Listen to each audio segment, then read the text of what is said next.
Completely didn't see that before I started. So 5 minutes of everyone being in silence. Hello there, Irish. Hello there, anyone else. The software I used to like funnel all my audio into OBS had an update yesterday, and OBS must have looked at it and gone, "Who are you?" So that was confusing. But yeah, hello there. You got Slack to gear 11. You need 2 more gears to get into gear 12. That's not too bad. I mean, how I view it, even if it's car attack, at least it means you're only 2 steps away, isn't it? I think once you get to gear 11, it feels like you can smell that he's getting there, you know what I mean? Because at gear 11 as well, even though he's not a galactic legend as you know it, he's still able to at least survive a hit or two, isn't he? You know, like, I say a hit or two, maybe a hit. You know, like just supposing you needed to take him into a battle and get an insta-stun. It could work, couldn't it? Maybe I'm just imagining that, but I kind of like the idea of it, that, you know, even at gear 11, he's kind of, alright, I'm probably not going to survive long, but I could do a job for you. But yeah, kudos. You got me thinking what I'm up to right now. I've got Ninth Sister still on the go on my free to play. That feels like it's dragging a bit. Also, I've got Fifth Brother on there. I've got the finisher ready, except for the injector cell bit. You know, like the bit that you always seem to have bits for. So that's disappointing. I don't know how I've run out of them. But yeah, I'm waiting for something to come around that I can farm them with. You lost the first round of GAC by 1. Ooh, that's rough. I mean, I went 1-2 last week on both. So my hope is I can at least get the 1s this week to kick it off. Which I did last week, to be fair. So, you know, I'm not really... It doesn't sound great when you're sort of trying to repeat the previous week's mistakes. But let's see if we can improve on them. Right, we've got Signs of Life here.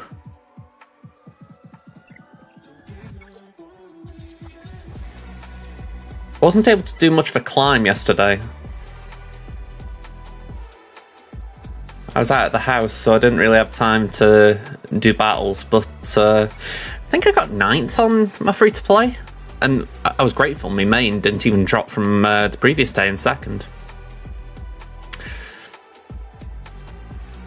It's a point when you're just kind of grateful you got nice shard mates.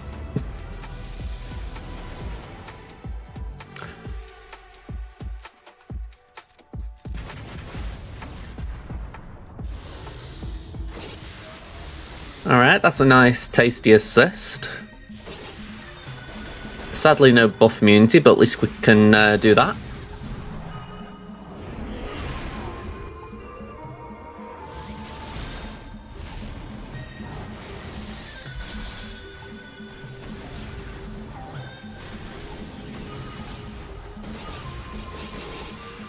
Alright, never knew what hit it.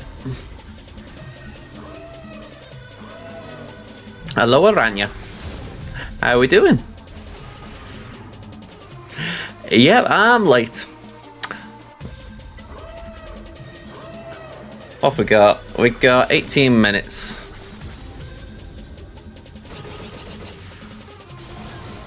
I was just saying, I only managed to get to 9th yesterday because I was busy for the majority of my climb, so yeah, if I can get a little bit higher today, that'd be ideal. You made it to 90s, congrats. I only got into the 80s yesterday. I haven't really been playing that seriously, if you know what I mean. Like, I've been trying decks out, I haven't been really focusing on actually climbing. So, yesterday I did start running the Thanos shell that everyone's been running with Black Swan in. I don't know if I'm going to keep running it. I'm tempted to go to a, what you call it, trying to remember what the deck's called, the junk deck. Just see if I can get some Annihilus going. I mean, you say that. Oh wow, I've just realised I lost Outrider. That's a bummer. Yeah, the negative deck, oddly enough, wasn't doing too bad because in a weird way, it's quite good for snapping. You know if you've got a winning hand, if not, you just gotta retreat. Downside is when you have a lot of back-to-back bad results, you know. You know, I'm still doing right here. I'm only 5th.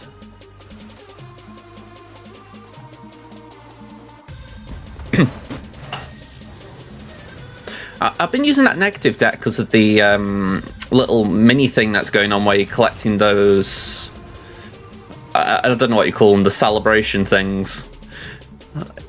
It's because it's got Wong in it.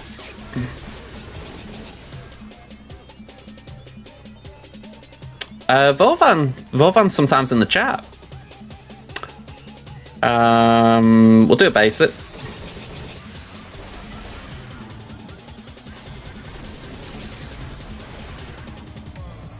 Vovan took a little bit of time off the game, so just catching up, I think.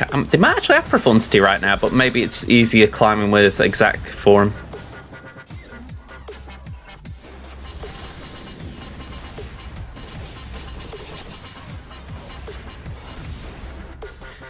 Yeah, I'm not like going out my way for it, but it's like, well, negative, like I say, is okay for snapping on. You know, you get a rough idea if you've got a snap condition or not.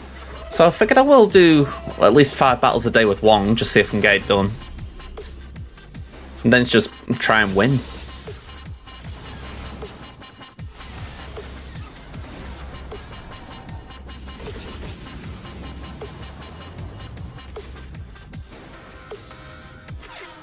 That was what I changed to last night, Black Knight. I thought I'll give that Black Knight deck a go, and that got me into the 80s. Not sure I like it completely as it is, because I feel like Zabu's much better in there, but I don't know what to cut for it. I haven't bought that now. I was tempted by the Iron Art one for the fact that that's... Best way I can phrase it, it's a variant that I think would be nice for me to have. I keep forgetting about that bloody thing. Alright, stealth, I'm running out of time, man. I've got to go for you. I don't like it in stealth when someone else is there or should hit, but just running out of time. Yeah, I mean, I feel like the only downside to Black Knight Howler is when you've got Lady Sif and you can only discard a 6 cost. It just seems... It's a bit like the Shang-Chi into Sakaar. You know, you get the opportunity, it will always go and discard Howler.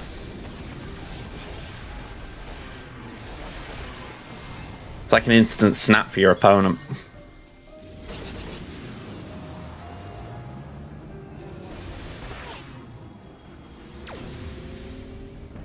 It's where I kind of wish there was like a Ghost Rider in the deck as well. Just something to give you that little backup plan. Hey up, Tommy, how you doing, man? I don't think I've mentioned it on Discord. I've finished Spider-Man 2, so I'm going to have the videos up, or the rest of the videos up in the next week or so, but I've said it again at the end. Thanks for giving me a copy of it.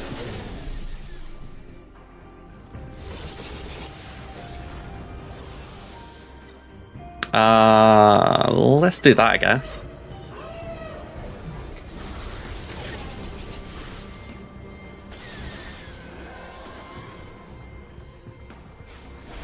You haven't picked it up for a while. Well, put like this, if you haven't finished the story, I won't spoil that, obviously, but yeah, I'm going to say, it's been fun. Yeah, it was brilliant. Honestly, I think they did a really good job with it. I'm kind of inclined to say it was better than Jedi Survivor, actually. Yeah, I think I would be inclined to think that way, because when I came out of Survivor, I felt like maybe there were a few things I had question marks over, whereas this I didn't really think there were any negatives, or at least any big glaring ones. What are we playing for Spider-Man 2? I honestly don't know right now. My main thought was to finish Resident Evil, because that has been a series that I've been meaning to finish since, well, I've been meaning to get back onto since October. But once that's done... Once that's done, my thoughts are we'll probably do something off my PS4 library. So I'm not 100% sure what, though. I'm torn between a couple because there's like a PS4 or 5 exclusive that I've bought that I would like to dip onto. I don't want to name them because I want it to be a surprise. There's an exclusive or two that I want to play because I feel like they're big titles that I've just not played at all, and I'm fed up of having to duck around them. And then there's a few PS3 era ones that I'm like, I haven't actually tried these yet. Tomb Raider Remaster. I've seen some footage of that, oddly enough. I'm not sure the remaster's up my alley. As far as like the original games never really sung for me, but that might just have been me way back when. So I might get that when it's discounted. You know what I mean?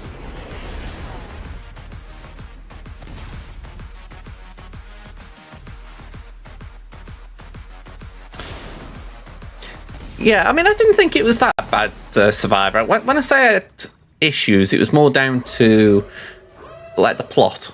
You know, I think there was just a few plotting issues where I'm like, okay, did we have to do this? But again, it wasn't like it ruined it for me or anything. It was just, you know, you don't want to nitpick, but you can't help it because that's kind of what it leads you to.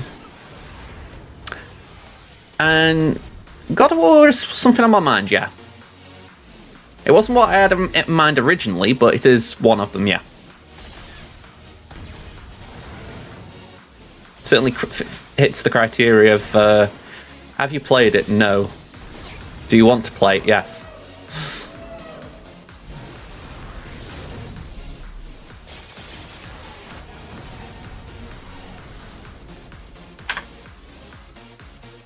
Alright, we've got very little time here. I think we're going to have to do refreshes.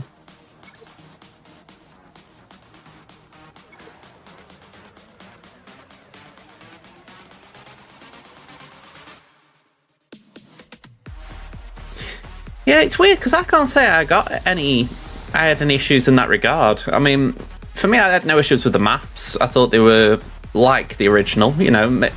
I think I've said it recently, I didn't think Kobo was... I feel like Kobo might have been better if it was a smaller planet and then the bits that were taken out were put on other planets just to make the universe feel bigger. That would have been my only real criticism of the map design. But as far as actual audio and visual bugs, I didn't really see anything.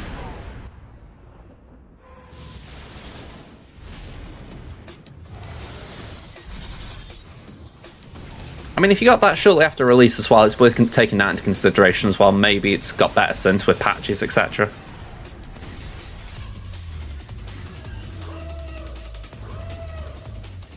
I mean, I played it the other week on stream and it seemed to be doing alright. I mean, I don't think I noticed anything that was really buggy.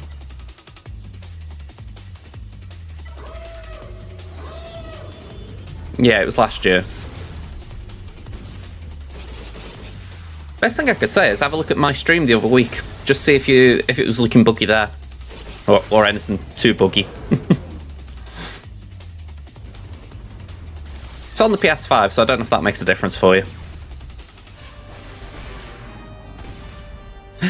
I mean, that is one thing that I was doing, yes, because that was the sort of the thing I was doing in the stream, but I don't think it would stop a bug from happening.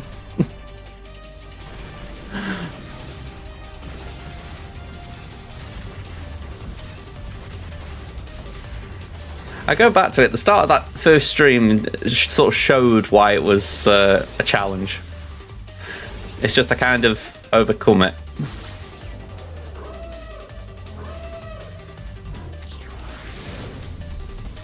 Yeah, I know what you're talking about.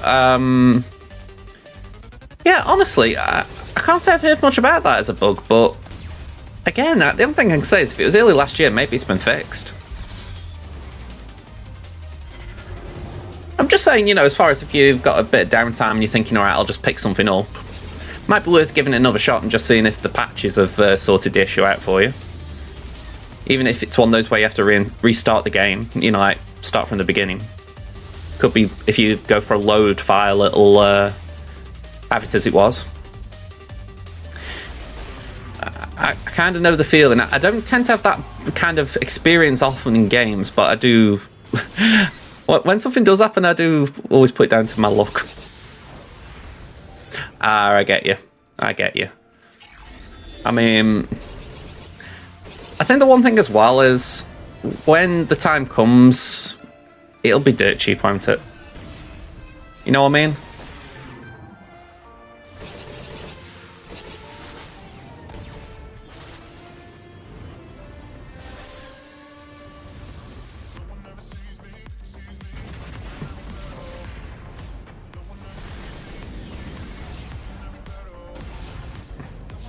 There we go.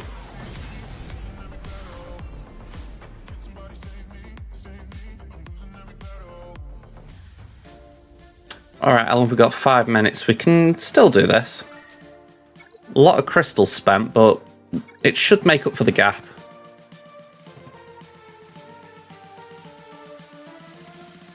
I don't think I'll be able to 100% it, even on the vanilla save. It's one of those, like, you know, like in Batman Arkham City, or even Arkham Knight, how there was so many Riddler trophies. It felt a bit like that. You know, for sure there are people who go out there and find a way to 100% it. I think Razor and Discord, Ego went and did it. But for me personally, it's just something where I'm like, I don't particularly enjoy quests that are busy work.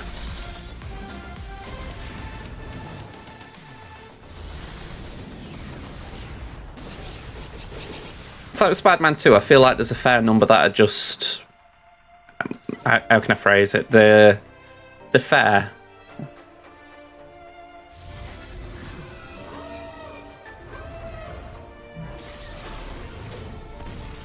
Sorry, I'm just trying to keep track of reinforcements here.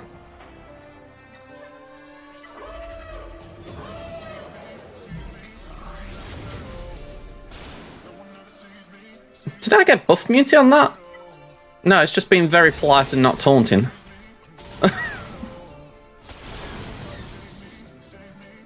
Load of foresight, so let's just cleanse it.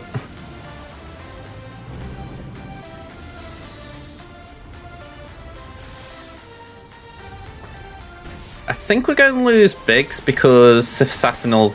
Oh no, apparently we got a dodge. Cool. Alright. It won't do anything if I do this, like no buff immunity or anything. We can pass that. That should get rid of Sith Assassin. And then let's try and get the buff immunity there. That should be the 13%. If not, these next hits should be.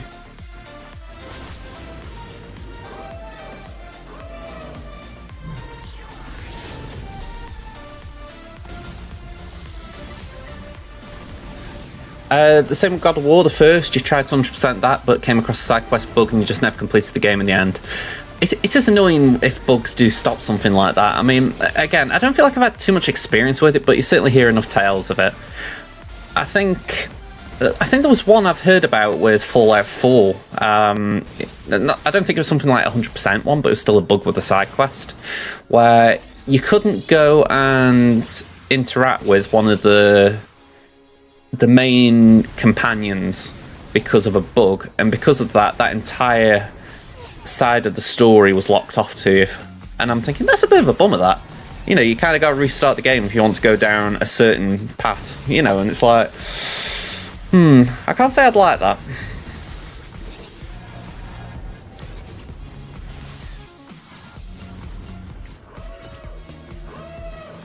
Oh. See, this is why I don't like full auto, because it does weird things with reinforcements.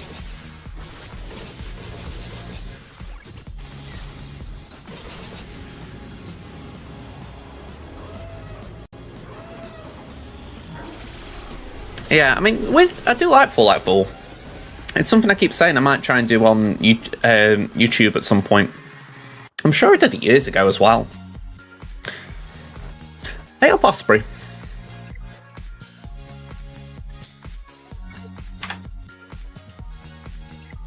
Okay, let's just get these done. You just press all the buttons. It's probably more efficient, if we're being honest.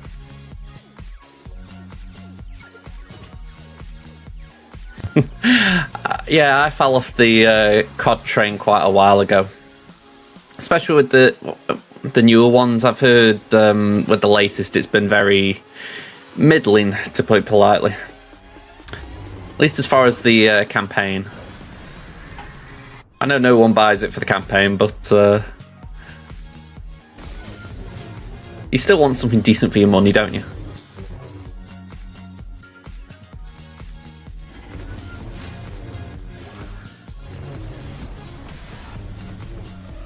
It doesn't show all the messages? That's strange.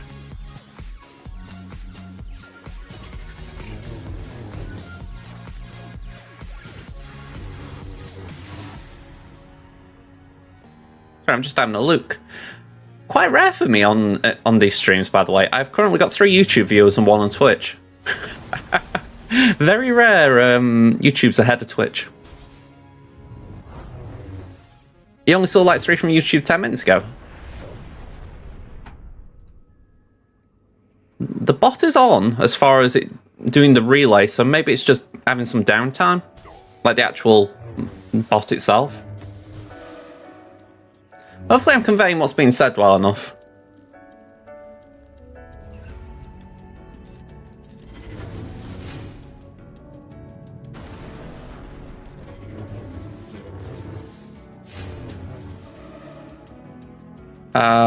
Basic again?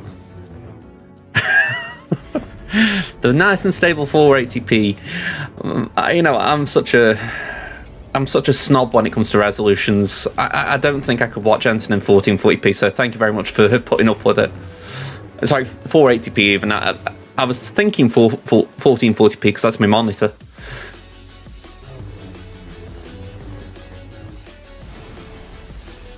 Kitty Cat's got stunned, not great. Let's cleanse it. And just because gas will take a turn.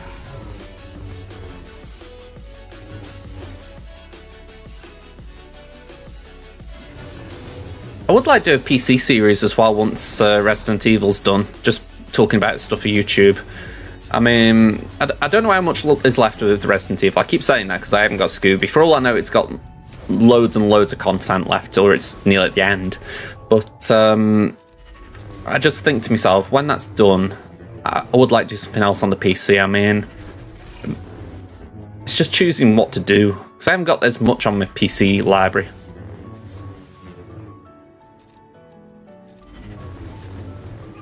I'm tempted to play Bastion. I can't remember who it was, but someone recommended it to me on Twitch. So I'm tempted to give that a go.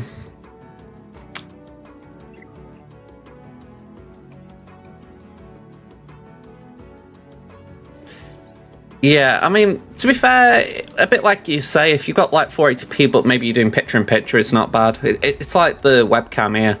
That only needs to be 720p to look clear. You know what I mean, with the size and everything. I mean, I think even I could get away with 480p for it if I wanted to. So it's the same principle, but just how the stream looks. Either the eyesight is really bad or 480p is actually 1080p. I can't say I've got an interest in Valheim. I know I've heard Wolf playing it. It's not something that... I don't know, just something about it doesn't appeal to me, but maybe I'm just being a bit, what's the phrase? A bit prejudiced, that's the word.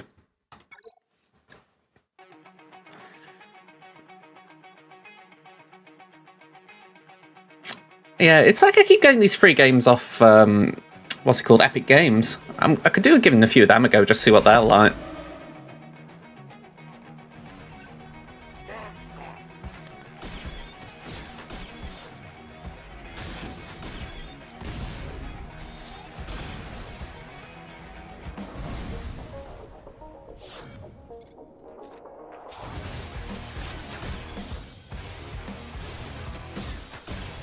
I will just say this, by the way. If you saw the trailer from the PlayStation State of Play event for Death Stranding 2, even if you didn't see the first game, You gotta admit, it looked pretty dope.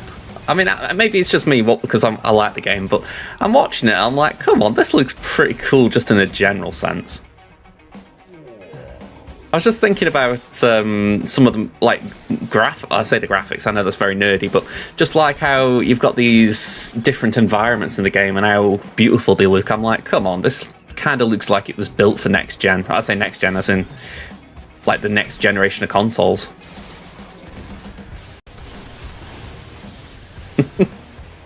That was half the reason I started playing Resident Evil, to try and give people a chance of seeing me spooked. There have been a few moments in that. Well, the suspicion of the Death Stranding community, Osprey, is that the next game's going to have more combat, purely because of something that was said in the trailer. So, if that's what the reaction of the general people has been, oh yeah, it's a walking simulator, it seems like maybe Kojima's going away from that a little bit. It's not to say that it isn't still about deliveries, but it's like there's going to be a little more emphasis on combat. And personally, I felt like there was a fair amount in the first game. Alright, I'm losing this, so... I should have gone for Afra straight out the gate, and I decided to go for B2.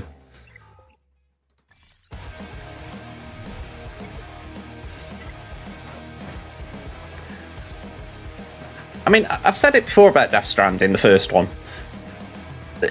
Obviously, there's like multiple chapters. And I feel like you need to get to chapter 3 before you judge the game. Because the first 2 chapters, they're very much... It's a very long tutorial. And if you judge the map and everything based on those first 2 chapters, you'd be really underwhelmed. But once you get to the 3rd chapter and beyond, you see the scope of the game, you see the different things the game has got to offer. Whereas, yeah, I feel like the first chapter, or first 2 chapters, they're very bare basics. It is like walking simulator.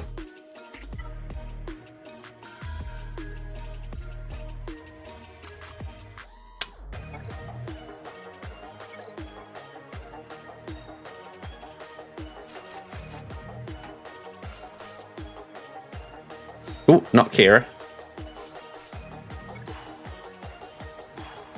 What's my least enjoyed game of last year?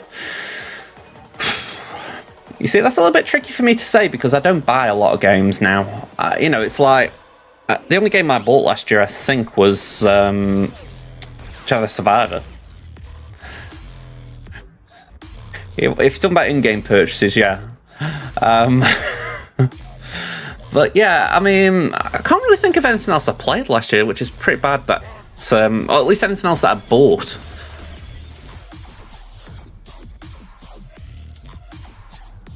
Yeah, nothing springs to mind. I mean, I know I've seen a few of the videos of, like, the Goofy games that came out, like Gollum and King Kong, Walking Dead. You know, there've been a few mares, to say the least, but yeah, I kind of kept away from them all.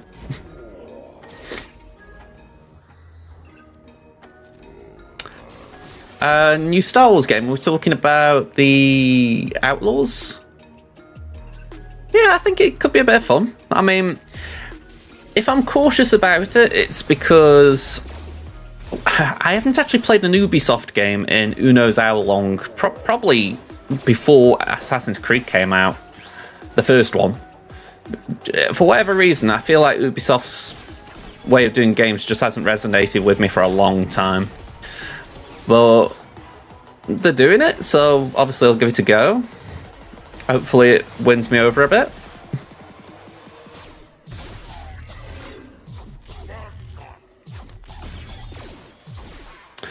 Yeah, if assuming you're talking about those bad games I named, I mean, I get what you mean. It's like, I kind of would like to get them like, if they were like free, just to see how bad they were. I mean, one that I'm seeing gameplay for right now that isn't necessarily a bad game, but I would like to try it, is RoboCop Rogue City. And it's not even that I'm a RoboCop fan, because it's a series I haven't seen again, just add to that long list of films that I keep bringing up. But well, I've seen gameplay of it, and it's very simple. It's not like it's ever going to win Game of the Year or anything, but it kind of looks like... It kind of looks cool in a... It's not like a AAA game cool way, but you can still see they put some good effort in, if you know what I mean. Bit weird. I don't think they'll ruin it as such, but I've got a feeling there could be some Ubisoft staples in there that I'm not particularly fond of.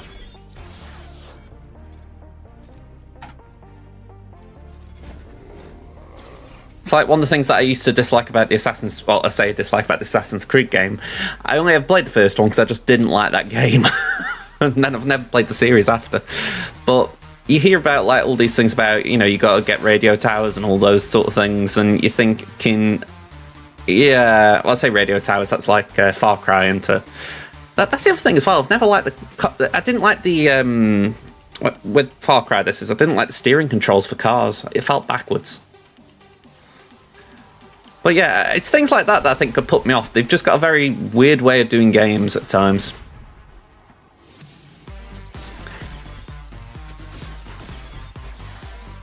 Yeah, I mean, I haven't actually played it, but I've just seen footage of it, and I'm like, it kind of does look like he's a walking tank, which I actually kind of think is cool.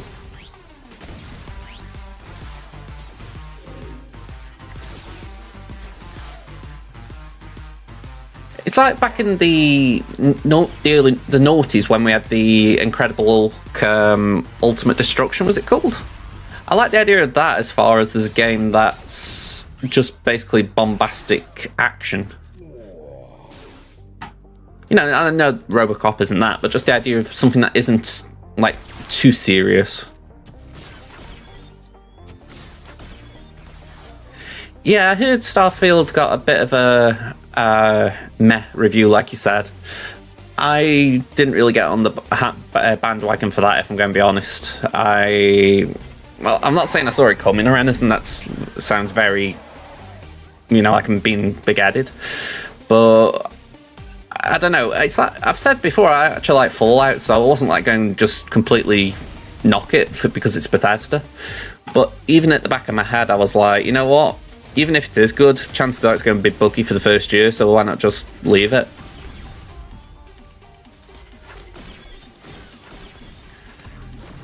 It'd be like Tom Clancy's Extraction game, look good first 2 weeks, then drop off. Your debt will be good with the replay value.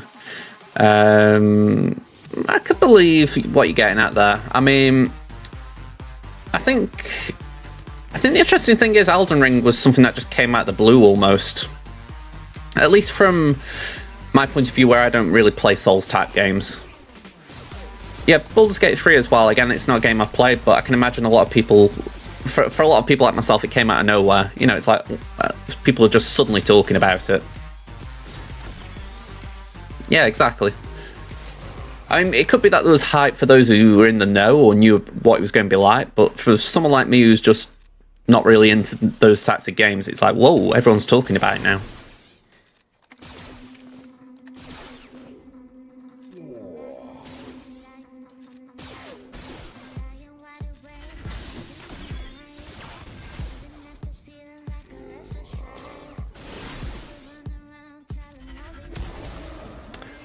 I'm hoping I can save this ult for the third wave. Get rid of one of them Death Troopers.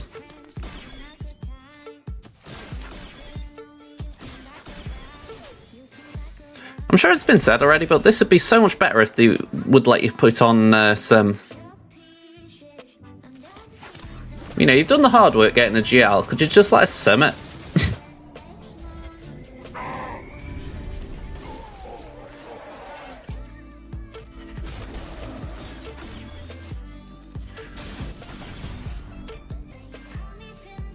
Am I wrong in thinking that Rick the Door Technician was a reference to Elden Ring? Like there was a character in that was kind of along those lines, and they were like, we'll just pay homage to it. If so, it's pretty cool. I love little nods like that from game developers. Just wanting to pay respect to one another.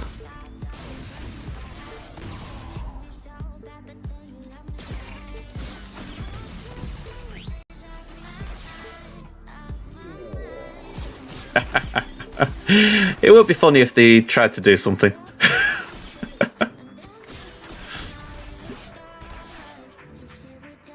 Is there Baldur's Gate 3? 20k to 450?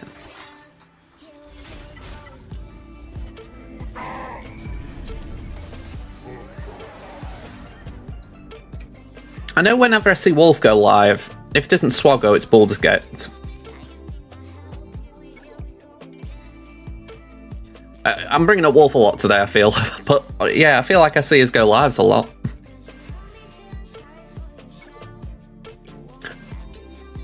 Yeah. I'm laughing a little to myself here because I do keep saying to myself I need to tidy up my not OBS, sorry. I need to tidy up my Discord notifications. I haven't got a clue how to do part of it. So I just end up seeing a lot of certain people like Wolf, and then there are others who I've somehow muted correctly, and I don't know how to... I just don't see if they're going live or not now. Sometimes unintentionally.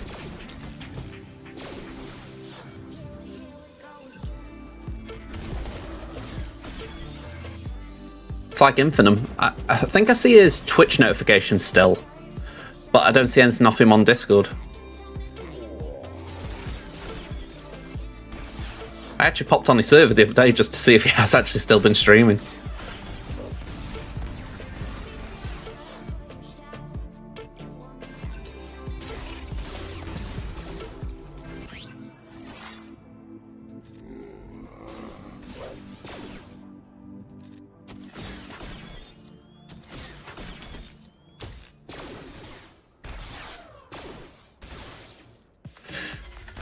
Alright, we're nearly there. I just need to land a few more debuffs. I'm going to try and full auto this one because I'm just fed up of playing it manual.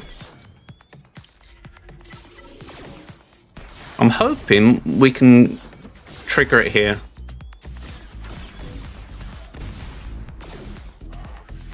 There we go.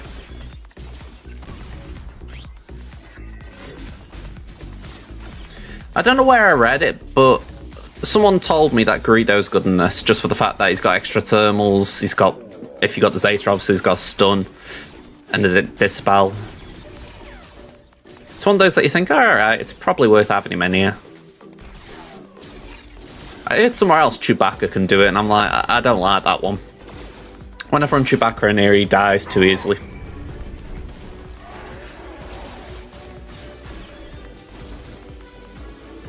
Why do I have Greedo Zeta? Honestly, I'm just like Bounty Hunter, so I applied it.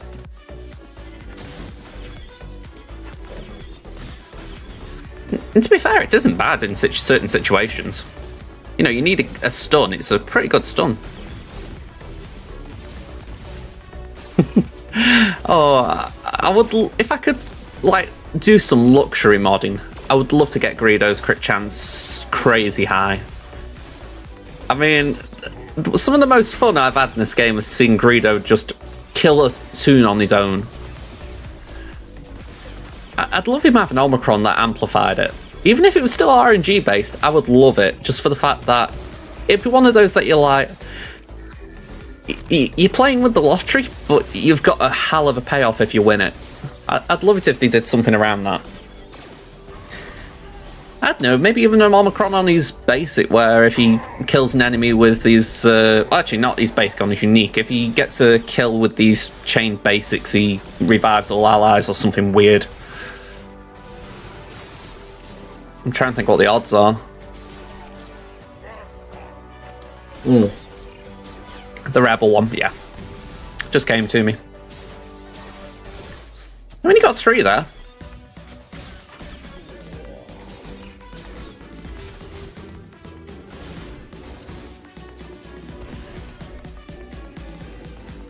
I mean, when you think, right, the enemies we're up against here, they've all got super high stats. I mean, it's difficult to land debuffs.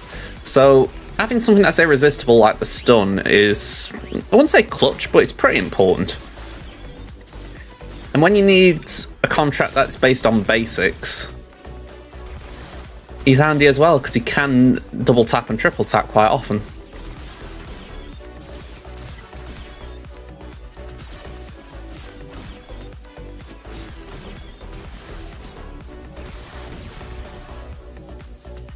I can't help but say this, and if I was that invested in him, I'd do a Rambam and just say, make Greedo great. You know, I'd go down that line of thought, but I know he's probably not ever meant to be that good, but still, I'm like, come on. We haven't done an Omicron rework in a while now, how about just giving Greedo a little bit of love?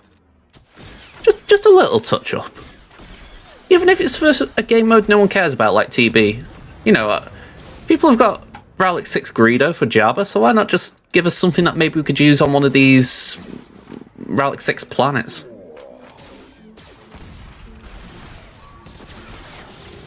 No one would apply it, but it's still there. I say no one would apply it. If I actually could use it, I'd be tempted. I'd then have around you saying, why have you given Greedo an Omicron? But then that's another story.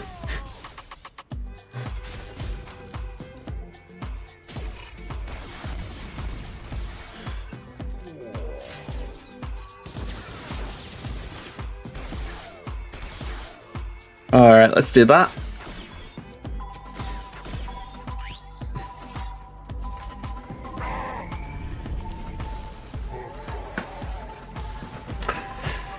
Okay, we're all done as far as Crimson shut down.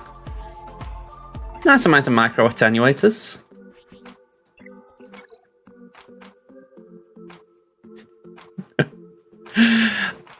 But saying that, he's got to be good to be too much with an Omicron. You know what I mean? You know, if they're frightened, it's like Move in Marvel Snap, right? If Move was good, then I was waiting for the fart. Hey up, Chris. It's like Move and Snap. If it was that good, then people would play it. But obviously it still needs a buff to be meta-relevant. You know what I'm getting at? It's like Greedo. He needs a buff, otherwise why isn't he meta-relevant?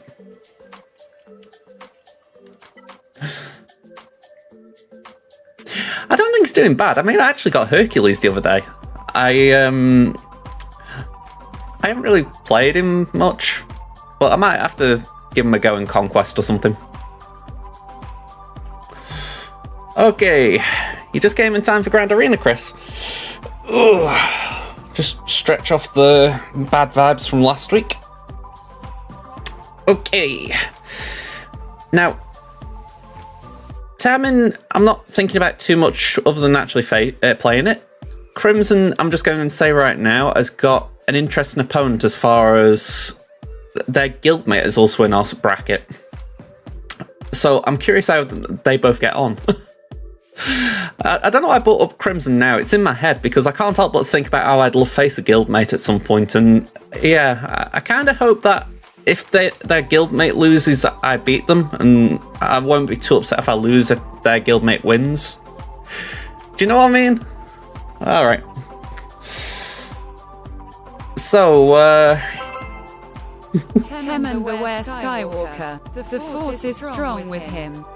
I'm really going to have to fix that, aren't I? Alright, let's get in here. Oh, hang on, black screen it was. So yeah, we're behind on most of the scores today, so big surprise. Not. We're 300k behind, 34 Zetas behind, 6 Omicrons behind, 8 total Relics behind, 10 Relic 5 Pluses behind. Don't know about you guys, I don't feel like these are big differences, but still we are behind. We have got Datacron disadvantage. Again, it's only marginal, but it is there. 6 dot mods are only 6 less, so again, it's not a big amount. 15 speed mods, I'd say, is the biggest gap of them all. 20 speed mods were 33 behind. Again, it's not a massive difference, but it is still a difference. And we're 2 ahead on the 25s. Again, small difference. So I feel like stat-wise, we're not worlds apart. But then when you look at the GLs, we are kind of worlds apart. I mean, it's 4 to 7. So, yeah. Let's hope we've got some off-metas available.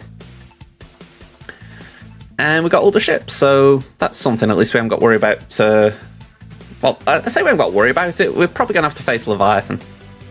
But we can handle that. And I did plan this round out because I had a feeling it could be a toughie. Okay. Let me bring my plan up.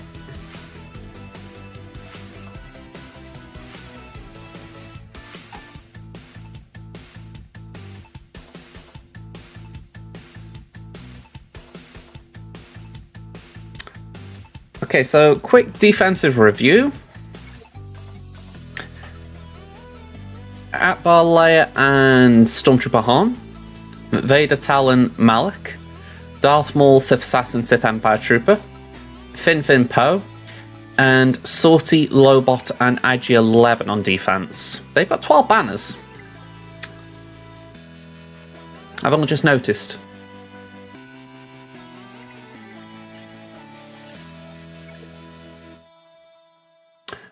Alright, we've got Dash, Vandor, Young Lando, Hera, Kanan, Rex, Tuskens, Rey, which got a hold, nice, and Malgus, Bastila, and Revan. So, have they given up, or are they just sort of holding fire? Maybe they just hit it and quit it. So, top wall, Raver, as expected. Malgus, as expected. Dark Trooper Moff Gideon, as expected. Seer, as expected. And JMK, as expected. So 5 for 5 on that wall.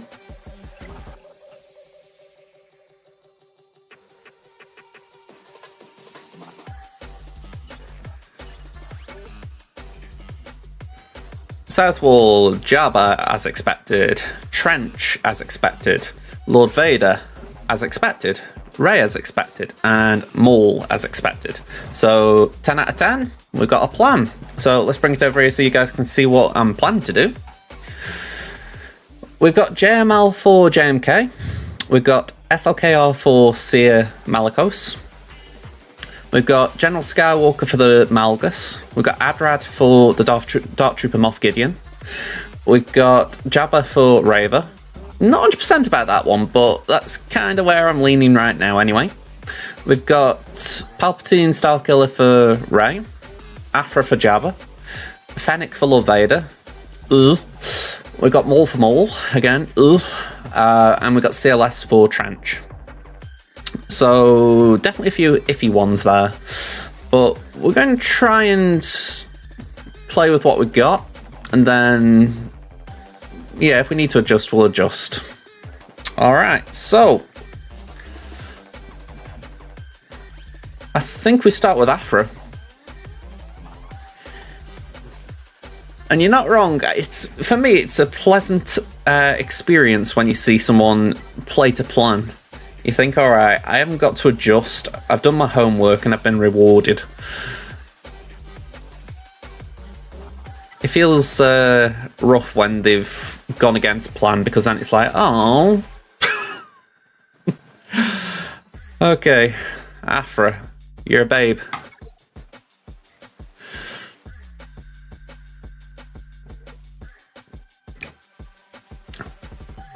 Just quoting Lady Ada. Probably.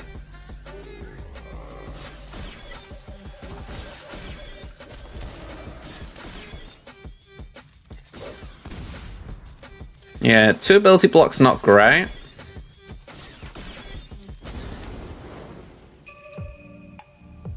Let's increase cooldowns. We don't want them doing anything. And yeah, go on, we'll put some torture on the big Chris.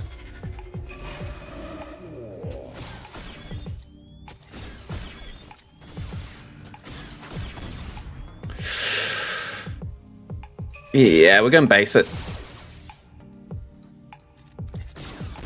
And we're going basic again.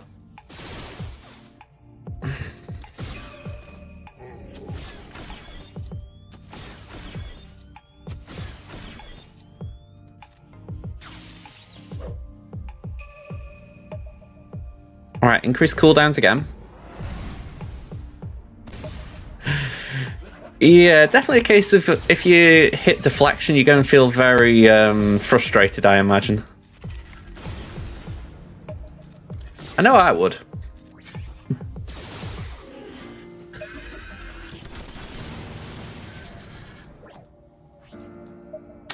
Alright, that makes more sense. I was curious why that was taking so long. Chrysanthemum was reflecting at me. Afternoon, Ada. Your ears must have been burning. I was just saying, you might have been the one saying, Afra's a babe.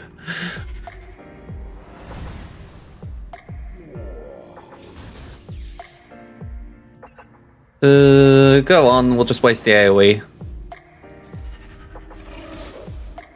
Get some armor shred there.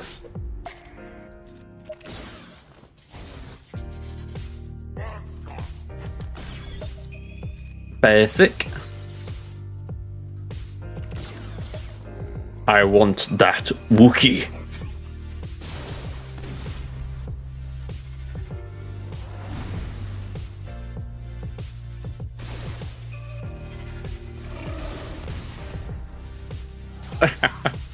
That was my thought.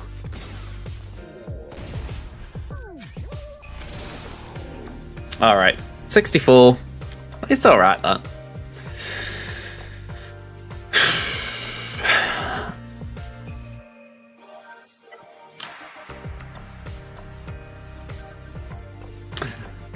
This is not good.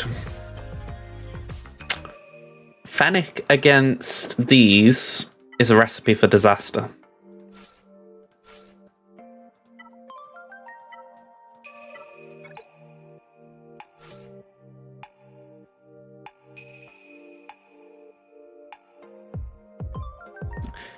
Yeah, but Piet kind of fills the same role.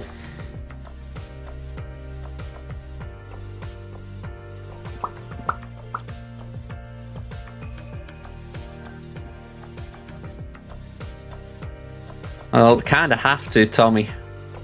Kind of have to.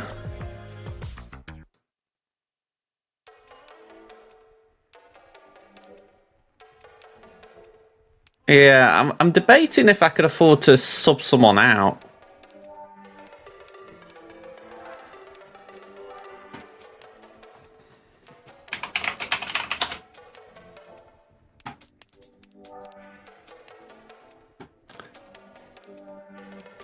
Where's Lord Vader? Here we go. And I just need to find a Piet now. Or type him in. A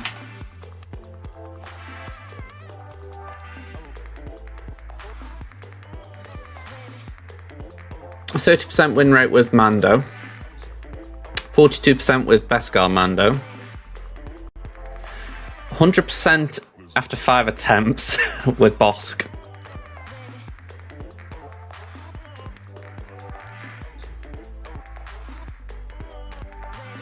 Really? A gear 12 survived it?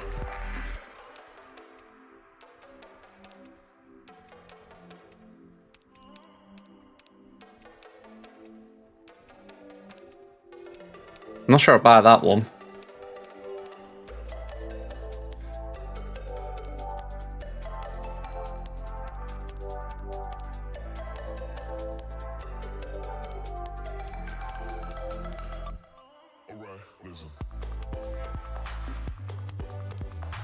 Okay, that was just weird. Someone doing General Kenobi, Count Dooku, and Starkiller.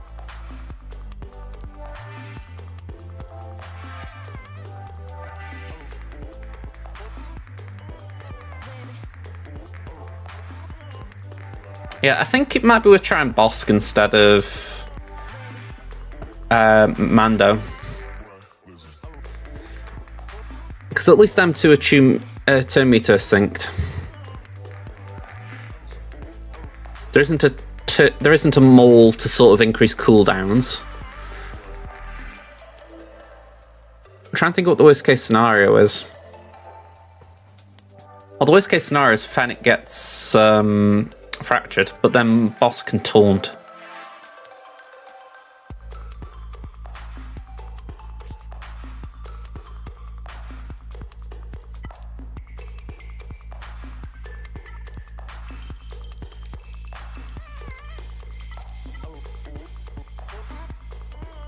I think we go for that. See if we can get some blind.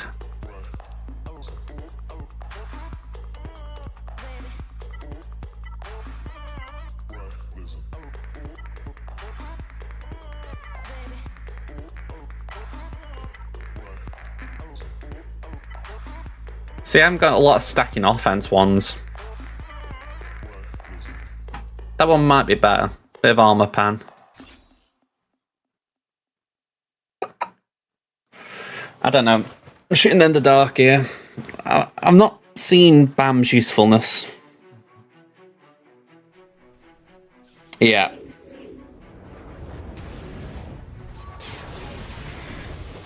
Okay, that was the worst case scenario as far as Fennec getting that. But we can at least Uno it. The fracture can only last so long, that's another positive. Let's just aim for Piet in the meantime. Let's take that off. I would like to see what we're doing. I don't think we do the Uno right now.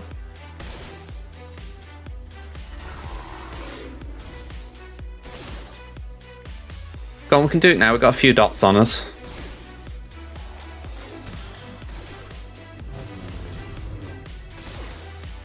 Alright. Sadly, we're kind of stuck there for a minute.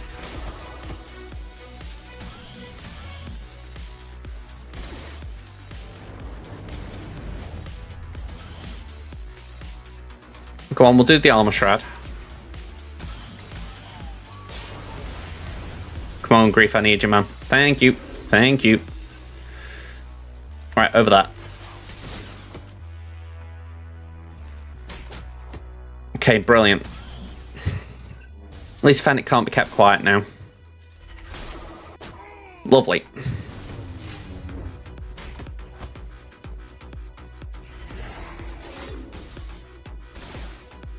Another armor shred, just make sure that we're constantly going through.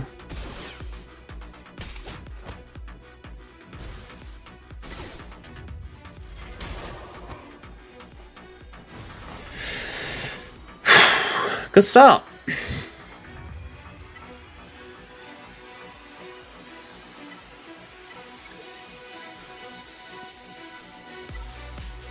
That was definitely one of those cases of it's worth thinking it through and checking before going into a battle. I mean, if I'd have gone straight in there with BAM, I think I would have lost.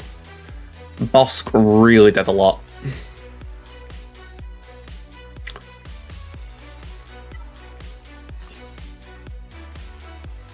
Oh, hang on, I've just thought. Can I search by Empire? Yeah, I've got deliberately gone for this one. And I think it's costing me because Palpatine is losing 50% defense. So I think I need to actually avoid putting this Kron on. Maybe just go for that. It's a shame because I do think in principle having a Kron like that is good. But when Rey's essentially saying, right, I'm just going to delete Palpatine, it makes the end of the battle a lot sketchier.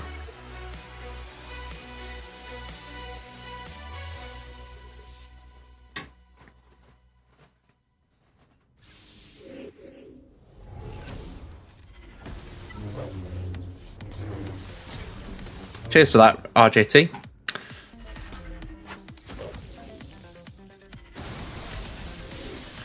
Okay, let's start on right.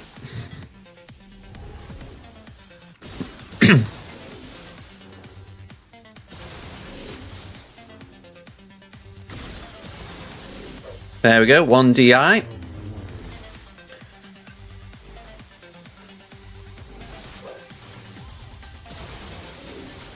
Two DIs. We got an ult.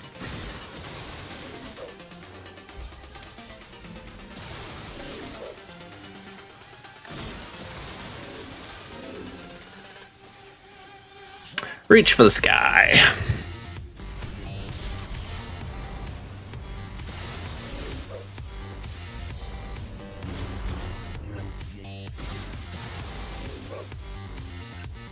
Oh, he's back again.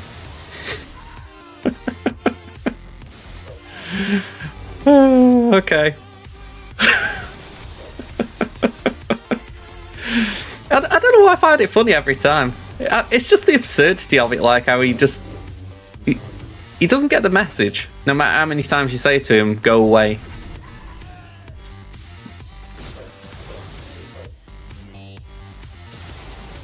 Ooh, we got a shock on there, cool.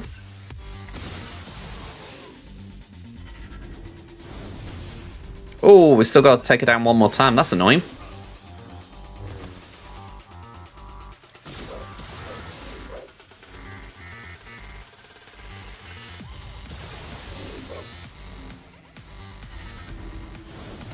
Cool! 54 again. Making a habit of this school.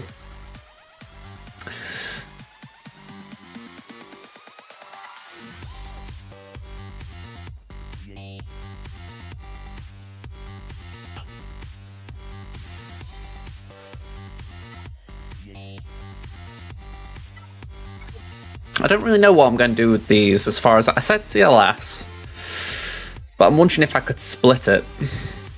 If I should split it.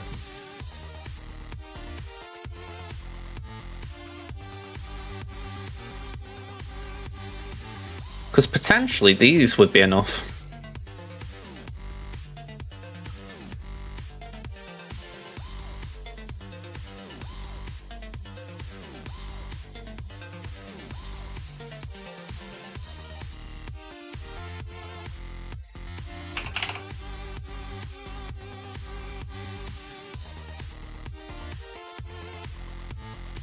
%55 win rate. Goes up to 86 with those two.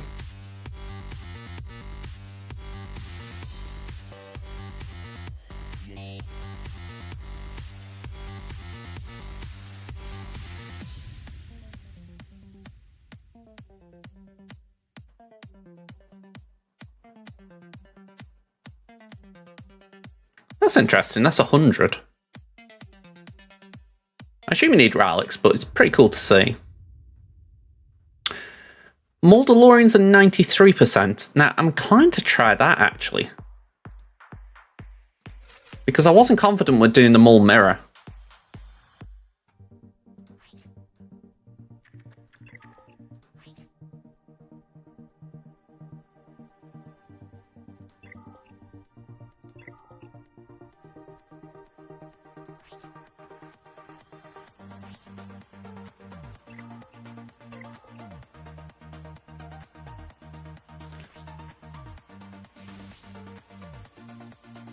Yeah, I actually think I could get away with Mauldalorians better.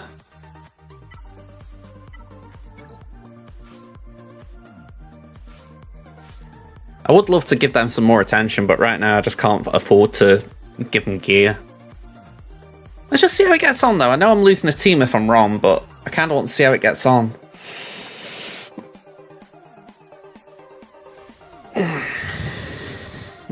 Okay, so we got 3 stacks. How I figure it.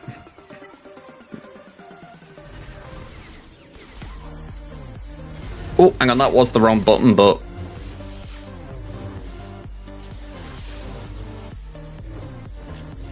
let's just see how we get on.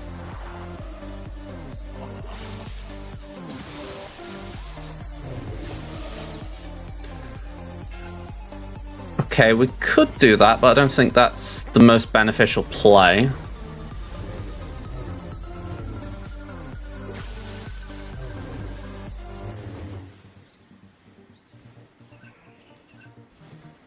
Let's just hit trench.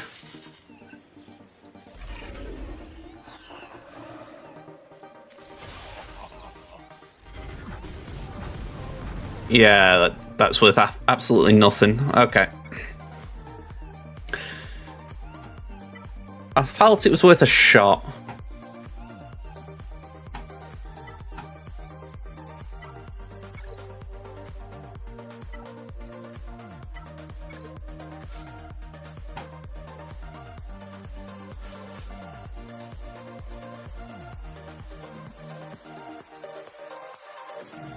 Yeah, it's definitely why you can't afford to believe everything it says.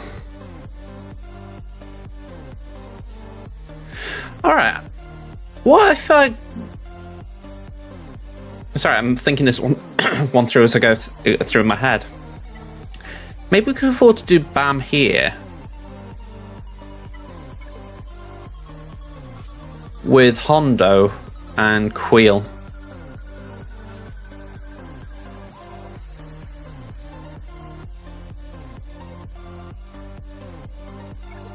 We don't have speed advantage, but I'm thinking worst case scenario, Hondo ramps. Best case scenario, we've got a permakill with BAM. And I've just realised I had a BAM Datacron that I didn't use.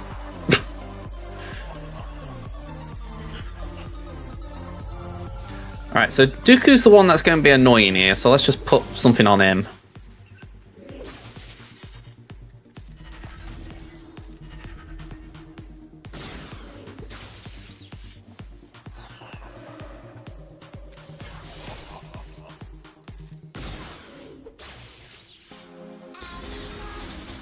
Yeah, only 6 stacks. Let's cash that in.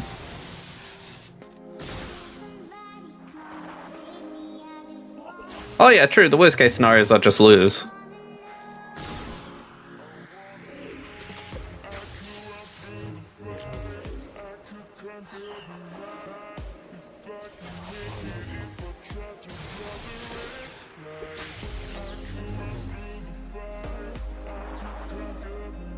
I'm wondering if I get out the stun or not. Probably not at this point.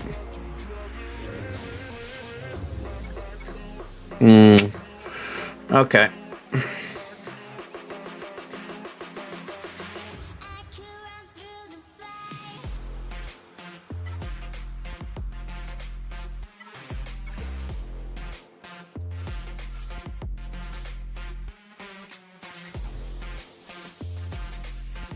.332 speed.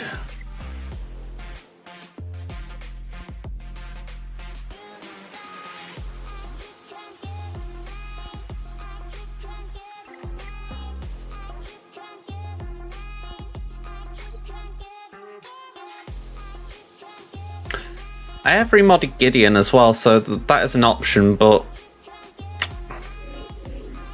I don't know, I'm trying to avoid the Gideon option for now.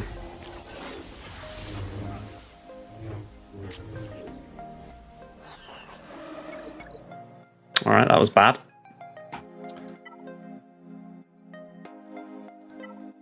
Alright, we just gotta go for the obvious one. I've tried avoiding it, and I shouldn't have done. I should have just gone straight for it. I was going to do Padme on the back wall. We'll shift that to the front, because that should be able to deal with Maul.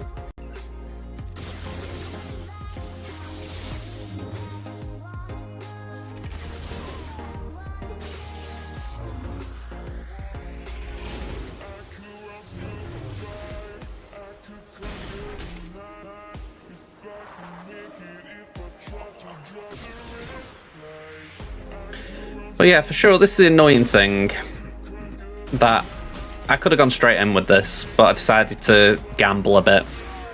I think in part because I know that, or not know, but I've got a feeling this guy isn't going to return.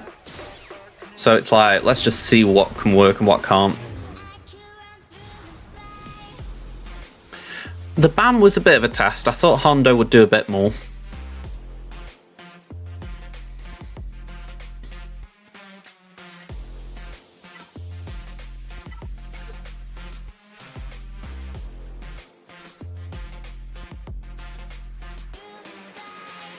Yeah, rather than trying this here, which, yeah, we don't need to try. We've got Padme, we've got Shaq, and we've got Gideon. And I'm pretty sure I've remodded this how it needs to be. I mean, at gear 12, Gideon's now 345. Padme's 304. Shaq's 288. So she should get a turn 1 kill.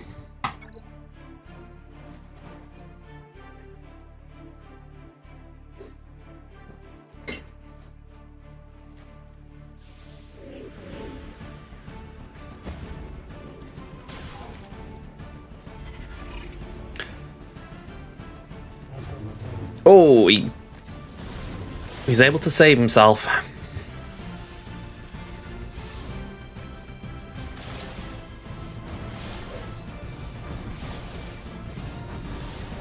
We might lose Gideon.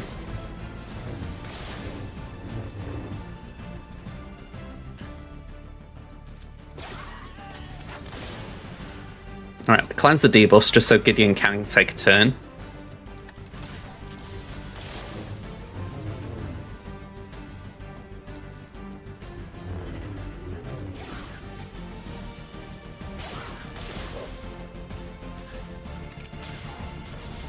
Right, I'll keep that in mind.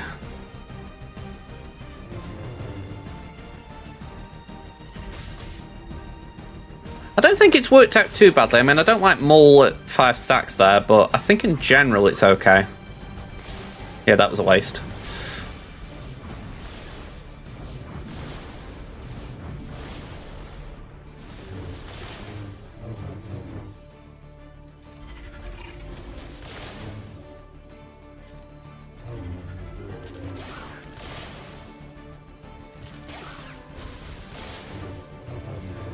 There we go, that's not too bad.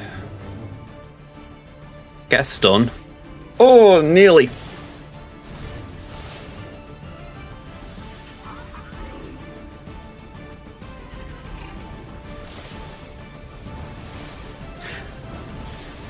I still think we'll be alright, it's just that Bo's obviously healed up at this point.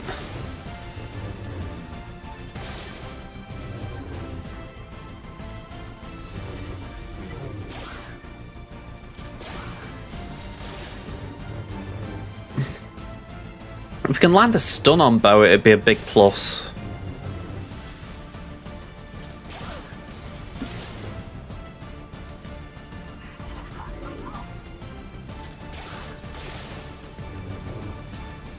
It's not the worst thing if Shaq receives the first hit from Maul.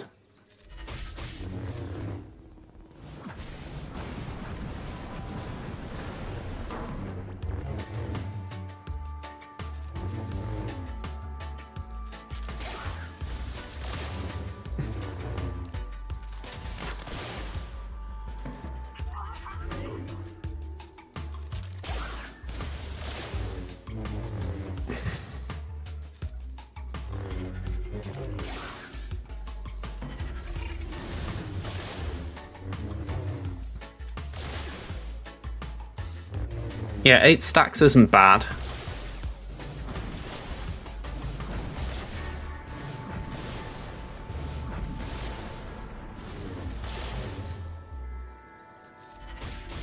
But 5 is just too low. I don't like how the cleanses coming in so clutch for her. It's like, I'm sure it's meant to be like a 2-turn stun or something, but it's just cleansing way too quick.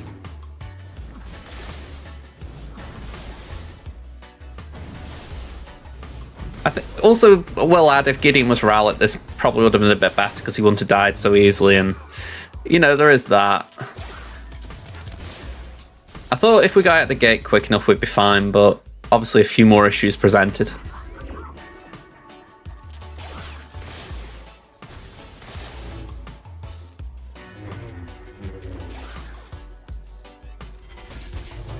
Okay. I keep more debuffs.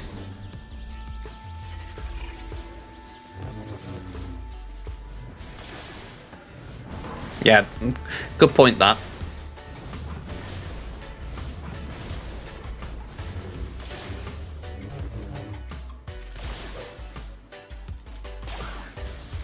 I think at this point it's a little moot, so I don't think we're going to have enough time to do anything.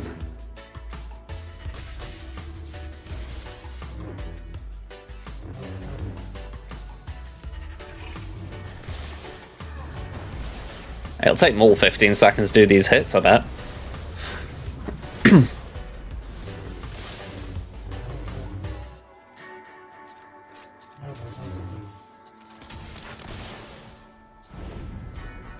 Alright, so an AoE's gone at least.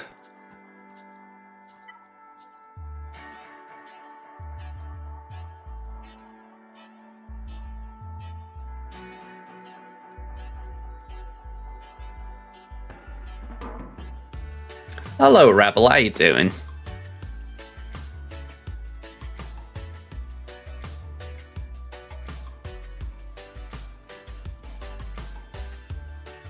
We'll just try and think our way through this Maul.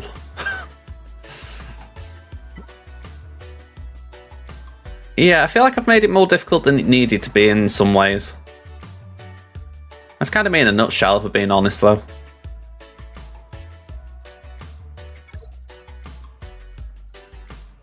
Hey, nice one. Relic Tray is definitely something I wish I got on my mania. Keep saying to myself, I'm going to have to save up and get it one day. Well, I say save up, but it's more like stop what I'm doing and get it. Alright, so let's just do this.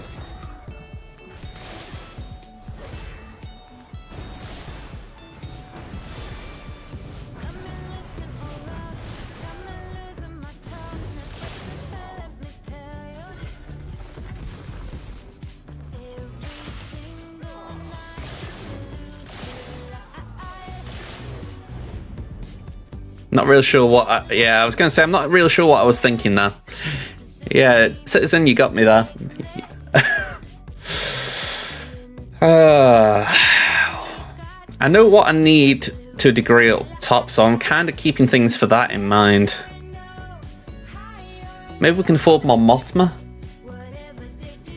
Yeah, Mom wasn't in my plans.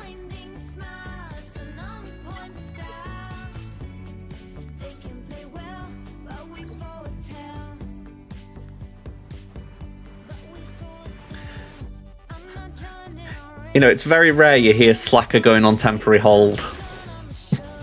I know you said the other day why, but it is still a funny thing to hear, isn't it? Alright, 4v2. How can we lose?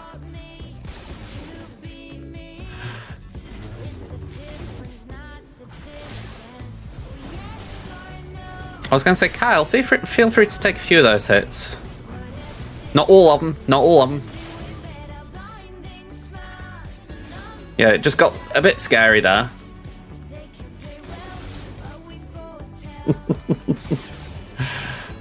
Yeah, I feel the same, Osprey.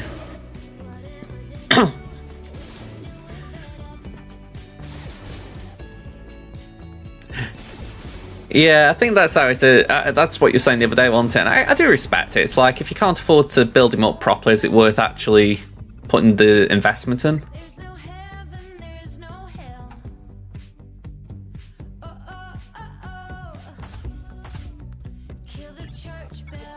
Alright, this is looking like how we expected. Adrad as expected, Sana as expected, Phasma, Bosky Boy, and GG. Alright. All going to plan.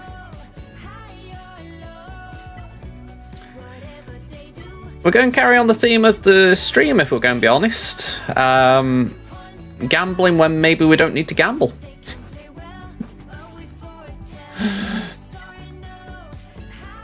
Physical critical chance. And a bit of armor pen, why not? Let's see. You're 3 units away from JML, 2 of which are already at Relic, but you're holding the mats for Bane. I think if you've got C and you're on course to unlock Bane, it makes sense. I mean, I'm miles away, so Bane just isn't in my thoughts.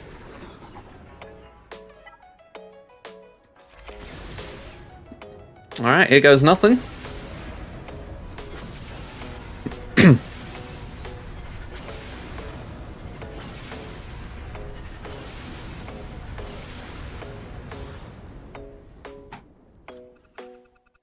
Right, next up, Iden, although... No, we should be fine. I did pause for a second because I was like, hang on, can Iden do this? But we should have a chance.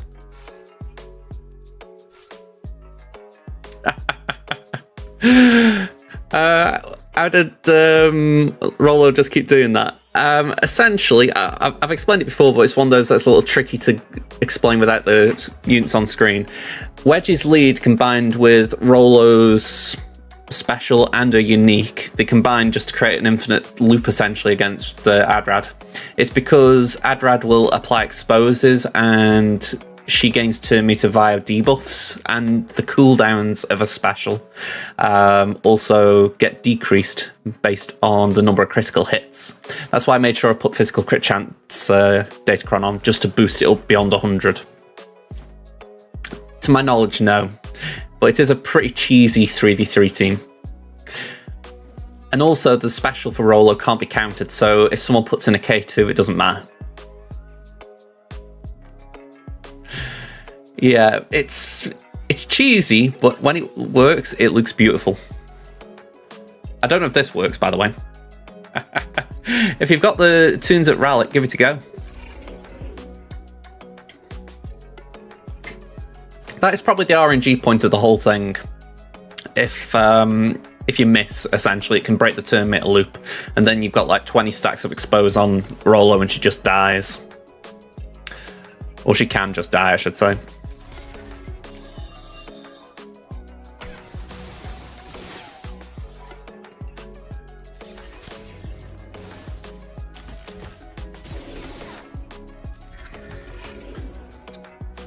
Okay. Let's just keep going for a minute.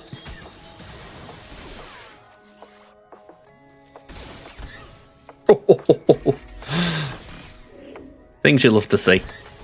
I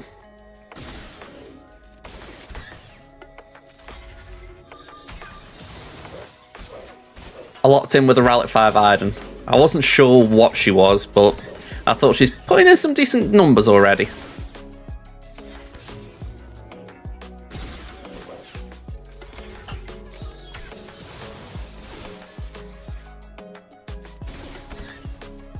Can we just guess stagger? No, apparently not.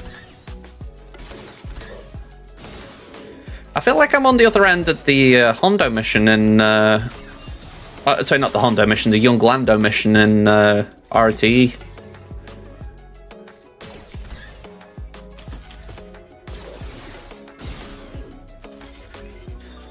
Week 3 you went 3-0, week 2 you went 0-3, this week you're currently 0-1. Well, fingers crossed you can even out a bit. It'd be nice if you went 2-1. That's still positive, isn't it? That's, what, 5-4? Hondo's going solo me here, isn't he?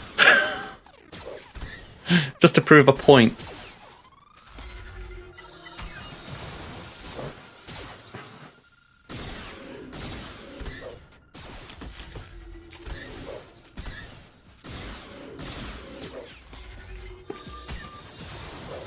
Hondo is good. Yeah, Stark's dead.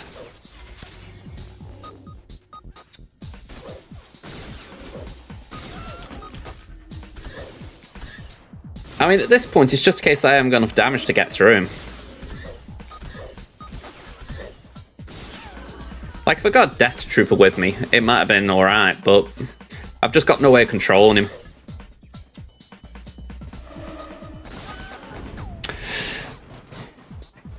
Yeah, I mean, getting it to 50 stacks there, he was just unbeatable. I actually like little Ben lead for him. I haven't used it in a while, but the few times I've seen it, it looks pretty cool. I'm going to try these, actually.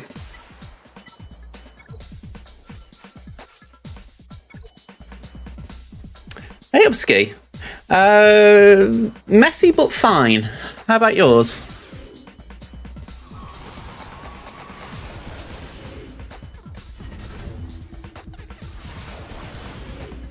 Can we get a stun again? Just keep him trapped. All good under the hood.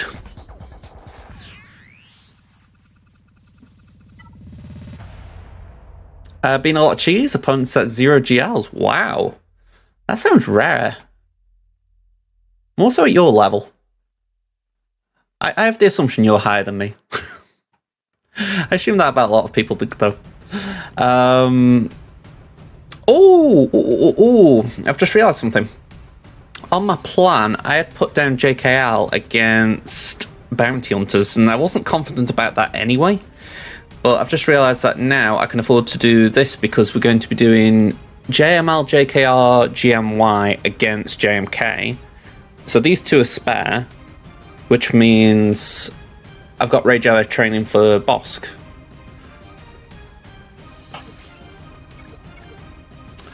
.335 and Kyber 1. I had a feeling you were pretty high up by comparison. But yeah, I'm surprised that someone would go 0 GLs that high, if I'm being honest. It seems like a bad strategy, if I'm being honest. Usually to get there, you don't get there by doing bad ideas. Yeah, I mean, if anything, I'm not used to, at least when I'm hearing about what's going on, you see more super teams than anything. So I'm surprised someone gone the other way and thought, you know what, sod super teams, I'm just going to go light on defense.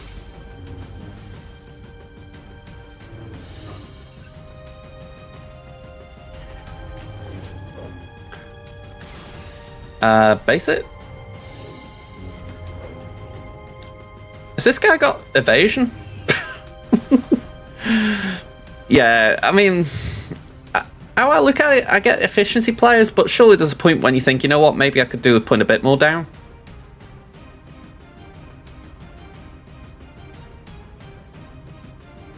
Fair enough, I can respect that. It doesn't make as much sense to put, say, 8 GLs down if you can't beat them. Or, sorry, if they can be beaten very easily.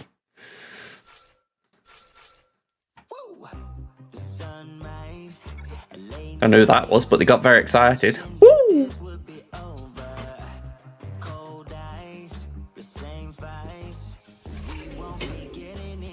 Yeah, the defense stats, I mean, I've been missing them at my level. So I can imagine at the top level it's a bit of a noticeable difference.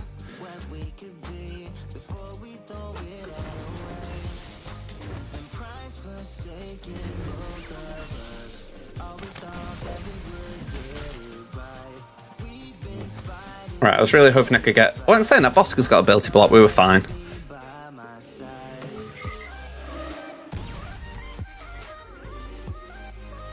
Okay, keep him ability blocked.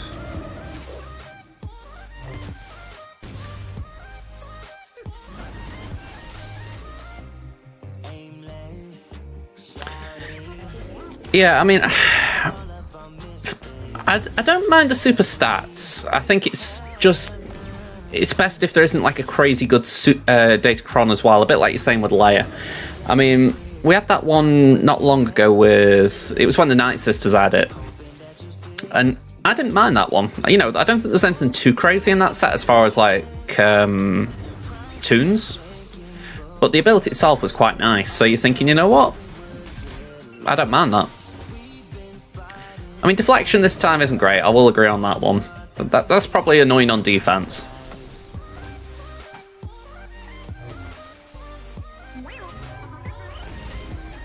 It's not unbeatable, you know, when you think how many characters have special damage compared to physical damage, but it's probably annoying still, like, as you've said before with Starkiller.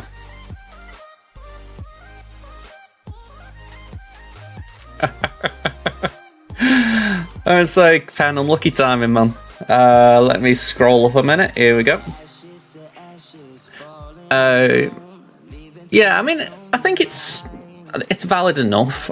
How I'd look at it, if my opponent to Eerie would set Lord Vader, I'd put deflection on their Lord Vader team, my Fennec probably would have struggled. So it's one of those where it's like, at your level, it wouldn't matter because I doubt, or at least at this card 1 level anyway, it wouldn't be a thing because you've got other counters to it. You might even have Bo-Katan Mandalore, whereas me, I have to use Fennec.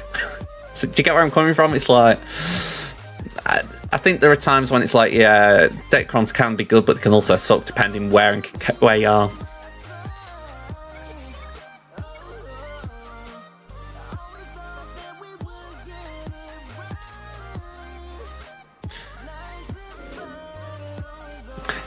I mean, you say that, but I'm not sure if that was what they wanted.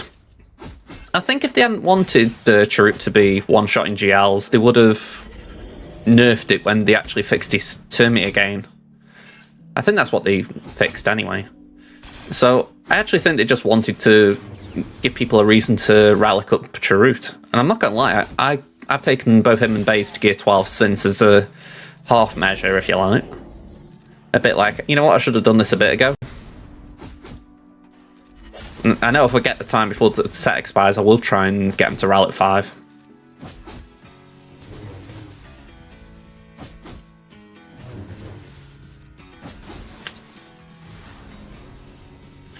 I mean, it is true, but there's a difference between not testing anything and not it being something they're bothered about. Obviously, they had a problem with the Terminator game, but they obviously aren't bothered about the GLs being beaten.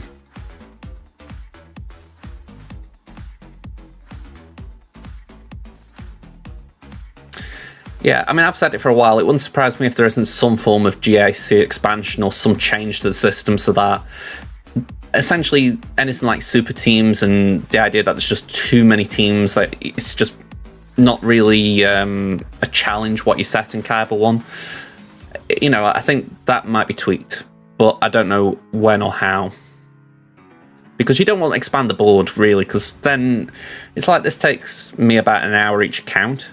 I don't want to be doing GAC for an extra half hour per account.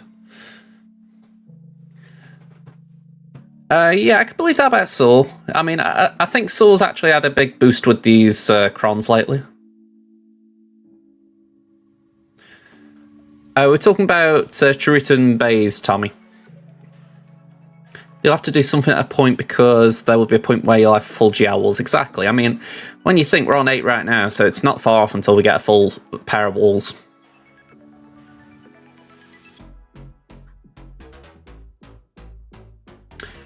Must be a reason for it, though.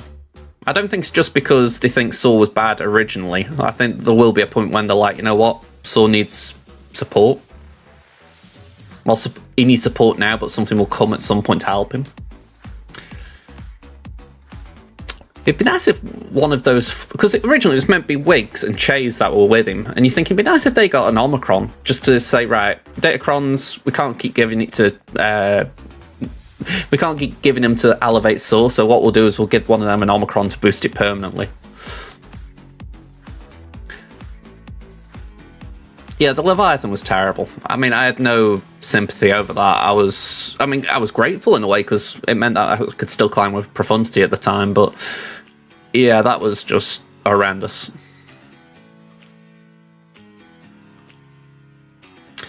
Yeah, I'm completely with you there, Ski. I mean, the only reason I'm saying GAC expansion is I think it's the way they would think of going. It's not that I want it. But I don't know what the solution would be other than starting to lock out tunes. And they've tried that before with TW, granted a while ago now, this was like 5-6 years ago, but I think it honestly scared them, the reaction they got that, oh, you can't use these characters. So I really doubt they'll try and do that.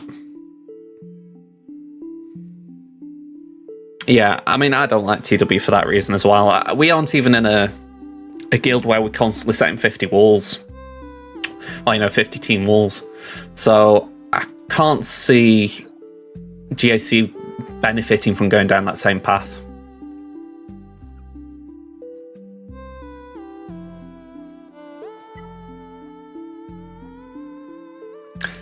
A league above Kaiba would make sense, but I think at that point, if it isn't an expansion, the only thing I could think is they would, like I say, lock teams out, maybe require Datacrons on defense, something along those lines where essentially you're forced to follow metas.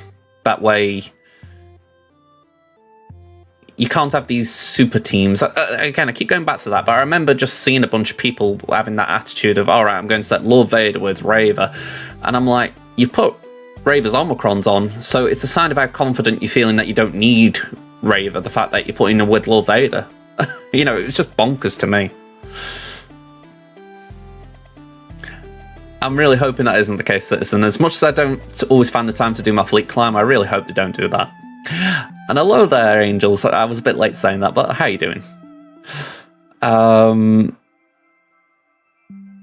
You think they're trying to answer it with Datacrons by making only certain teams good at a given time? Yeah, again, I do agree there. I think that is what Datacrons are meant to do, but I don't think it's solved the problem. Now, faction bonuses could be the way. That is actually a good idea. I mean, it's certainly something where it's like... Right now, we've got 0 points on defense. So what happens if they did it where it's like, okay, for this season, if you set teams on defense that have the current Datacron bonuses, or not necessarily the bonuses, but you've got, like, say we're talking about Chirrut's Datacron. Suppose you have Chirrut on defense, whether he's got the Datacron or not, he's there on defense. You get a bonus on that wall for it. That way you start with more points. I think that could incentivize it, but then how do they make sure people are attacking? Would it have to be you make sure you score 10 points? Like, you actually register 10 on offense. I don't know. I'm sure there is a solution. It's just they need to think it through, because if they pick wrong, we're going to suffer for quite a while. I'd rather they think it through and get it right than rush it and get it wrong.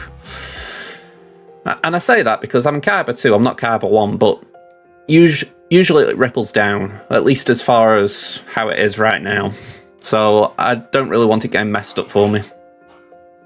You know, I don't want it getting messed up for Kyber 1, but I'm thinking of my own climb and whatnot.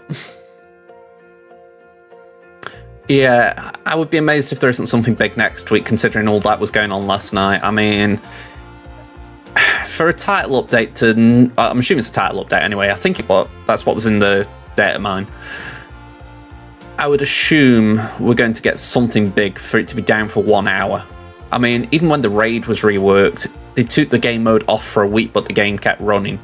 So, to my knowledge, they didn't shut the game down for any period of time. Or at least I can't remember it. So, yeah, I'll be amazed there. Oh, sorry, I'll be amazed if it isn't something big, I should say. Yeah, that is one benefit of not being up in the Kybers, Tommy. You think if they want to not break the game, they'll need to exclude GLs from it, like say plus 50% health and protection to rebels except GLs. Yeah, I think that would be a thing as well, but you say that, they could have done that with Datacrons originally and they didn't. So it wouldn't be a surprise if they don't do it where the newest GL always gets some bonus, essentially, so that, yeah, a bit like Ski says, the GLs are broken on release. I mean, it's where GLs are right now when you think that Love Vader came out a little bit undercooked, and ever since then, I don't necessarily think Love Vader's bad, by the way, but since its release, everyone's constantly saying, when's Love Vader going to get a lifter? You know, and I'm like, every Datacron set comes out, it kind of boosts him, but they haven't given him a permanent solution. I'm like, well, surely it's got to be sometime soon, at least to satisfy those people who want him to be better.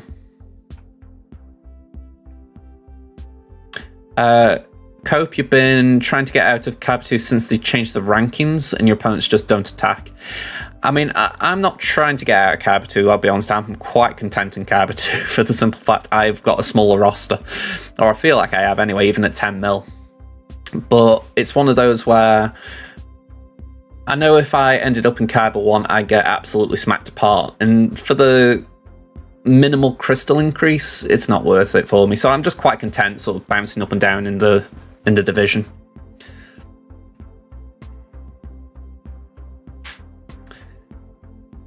Alright, I'm going to go into this battle because I've been sitting here for a bit. You're at 9.4 fighting 11.5 mil accounts. It isn't worth the 20 crystals to not have fun. Exactly. I mean, I feel like it's already a bit of a headache each day or every other day trying to find a way through these walls. So suddenly making it that it's even worse is not something I find that interesting.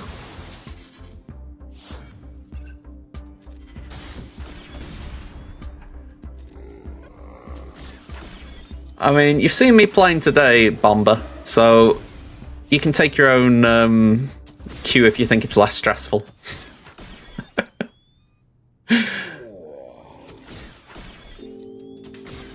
Let's do that.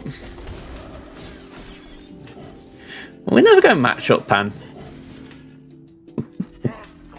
I was saying before, Crimson's opponent's got a guildmate in his bracket, and I'm like, I would be willing to drop a little bit if I knew what was needed, but I'm like, I can't really afford to gamble my crystals on it. So if they reach out, I'd be willing to try and accommodate, but if they don't reach out, it's like, oh well. For all I know, they smash me, their opponent smashes their opponent, and it doesn't matter, but yeah. Anything involving guild matchups, I'm down for. Even if I know I'll get my arse handed to me.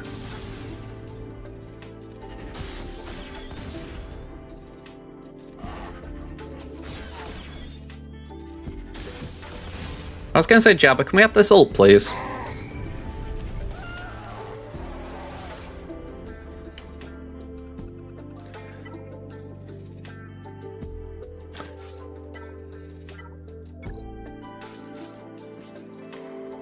Alright, we've got light side stacking offense. We could use that, but I'd rather not there. But I don't think I've got it on another cron. So it's going to be this one.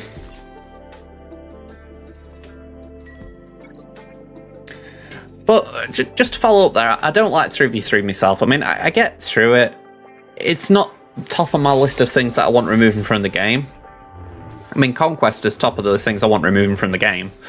But Datacrons probably are not far behind, at least in the current form.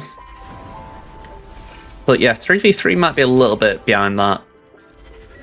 I'd actually say I'd want Territory Wars taken out over 3v3, to be honest. Again, in its current form. If they rework it and it's a little bit better, then yeah. I feel like I'm allowed to change my mind. Oh, okay, bye-bye fives. Yeah, I mean, I think if it was like every 4 months or something like that, it'd be alright, but when it's every month, it's not that fun. Or every other month. I mean, for me, it's not so much... I'm going back to Conquest. Obviously, the chore it's become is the biggest headache for me. But I can't say I like the fact that it's... it feels like they just keep trying to squeeze the difficulty up with it. Like, they've made the feats more numerous, a bit like how they've said, right, now you need 300 evades or whatever it might be. And I'm like... You know, we find it a bit of a chore, and yet you're making it even harder. And it's not like harder as such, because if you're doing a cheese, you can still get it done. But it's kind of demanding cheese, because if you don't, you're going to be spending a lot of time just doing battles.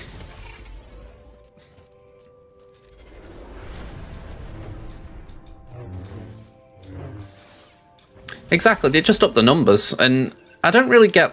Well, I know why they did. They wanted to make the difficulty harder, but... I feel like it was okay when Conquest first came out in a sense because, I mean, timeline-wise, we were all still at home for the most part. So it kind of made sense that we were given more to do. But now everyone's working again, or at least should be working again, if you like. Then, yeah, they need to tone the amount of stuff in-game to do. But they haven't. I've been saying that for a year or so now.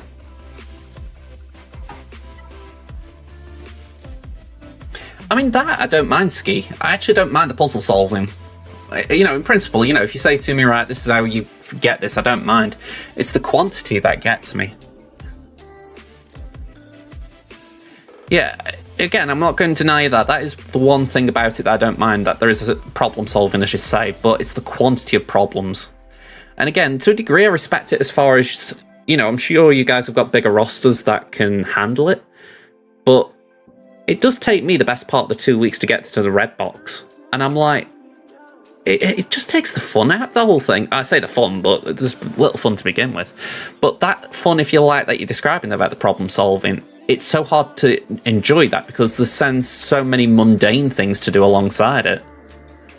A bit like said before, win 40 battles with this, 40 battles with that. Oh, sorry, get 40 kills with this, 40 kills with that. 14 battles with a full squad of this, you know.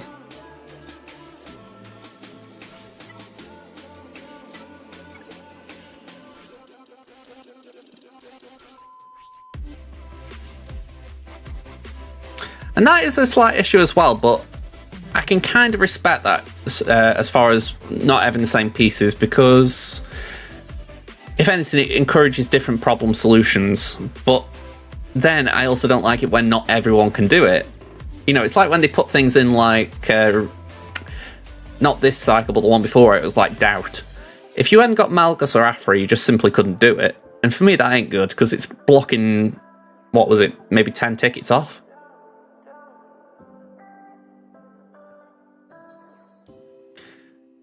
I mean, it hasn't been bad, this last one. But I think that kind of demonstrates how it's been.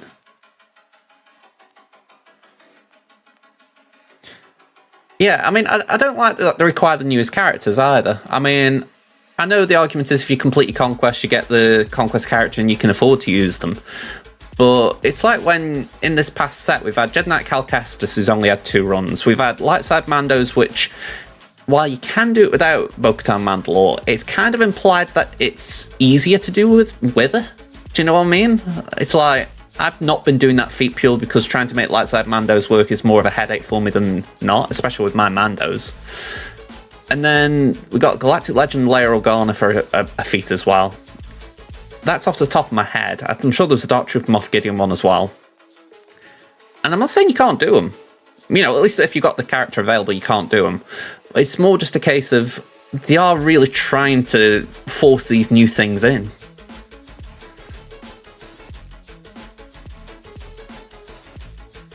Yeah. I mean, again, I can respect it. It's just, it doesn't mean you have to like it either, as far as not getting max crate.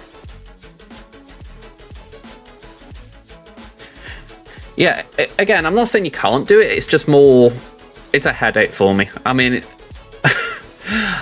I think, when I've done it remind me to show you my Mandos, none of them are well geared. Well, none of them, very few of them. Have I got anything for Rebels here? I don't think I have. Saying that, I could use that. I mean, I haven't got BAM now.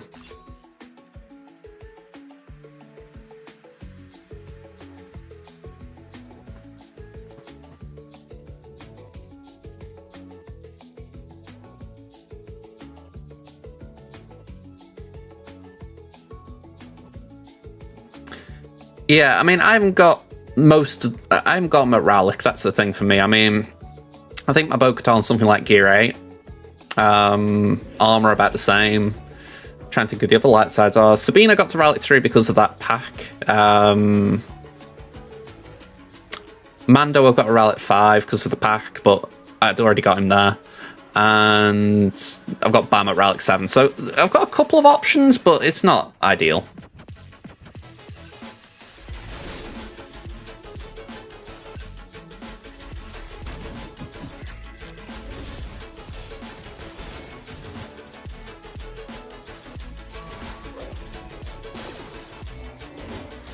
I mean, I will repeat, I'm not saying you can't do it. I mean, I've done the Ewok feat, you know, and that's with 2 Rallics and 3 Gear somethings. Like 2 Gear 11s and a Gear 8, I think. So, you know, it's not that you can't do it. It's just, I find that one with the Mandos just more annoying.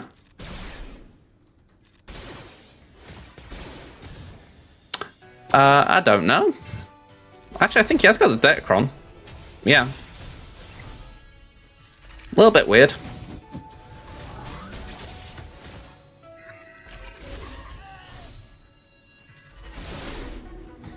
Pass that over.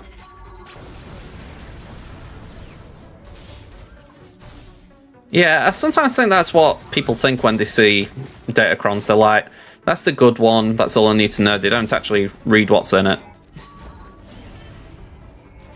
I mean, I'm guilty of not knowing every kit. A number of times on stream, you'll hear me say, hang on, what's this? And, you know, someone will correct me or find out, tell me what it is.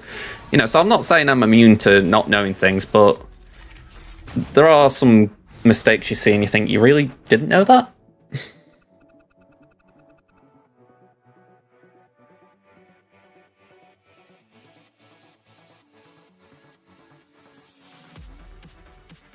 Sorry, I'm just catching up on chat. I feel like we've missed a bit.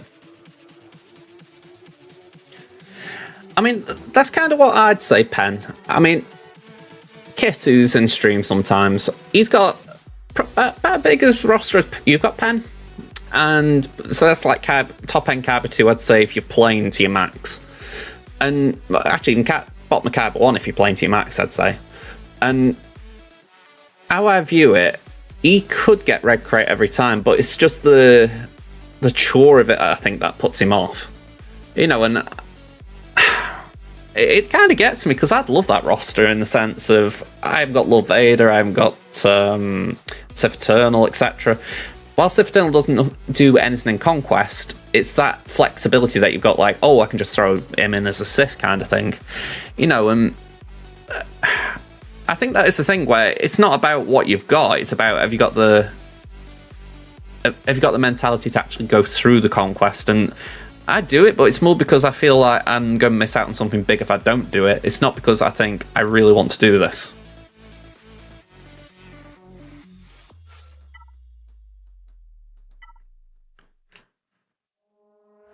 I need to use first order here.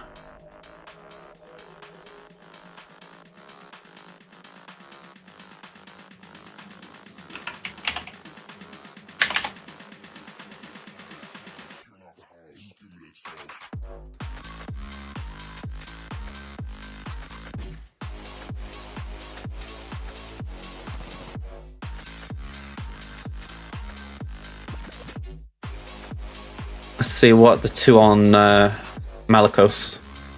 He hasn't got Die Whelp.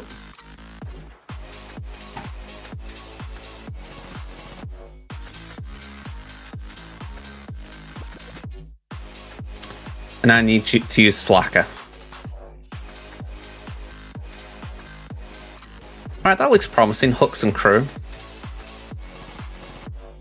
Win percentage is about the same with Stormtrooper, but I don't see the point in risking it.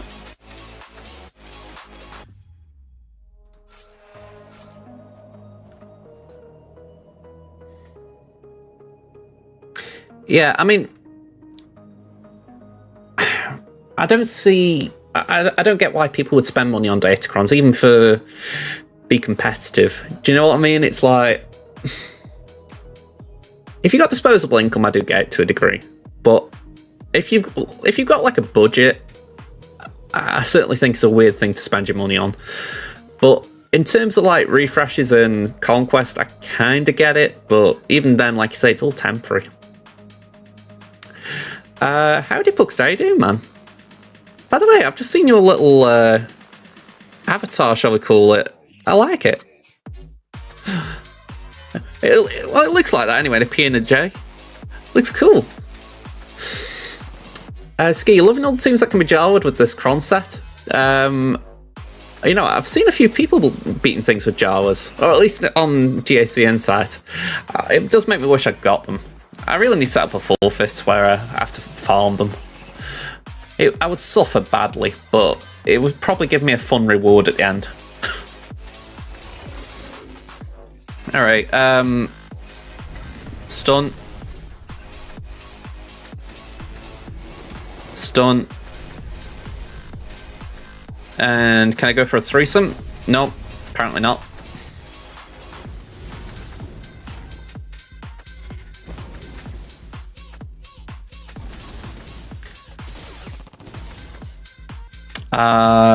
Basic, just to basic.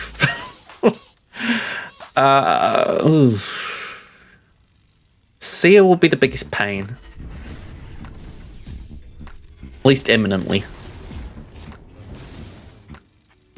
Alright, pass to Slacker. Stun. Can the swipe kill? Yes.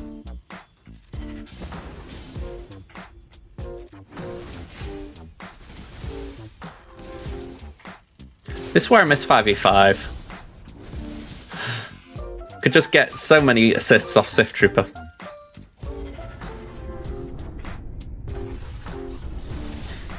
Yeah, well...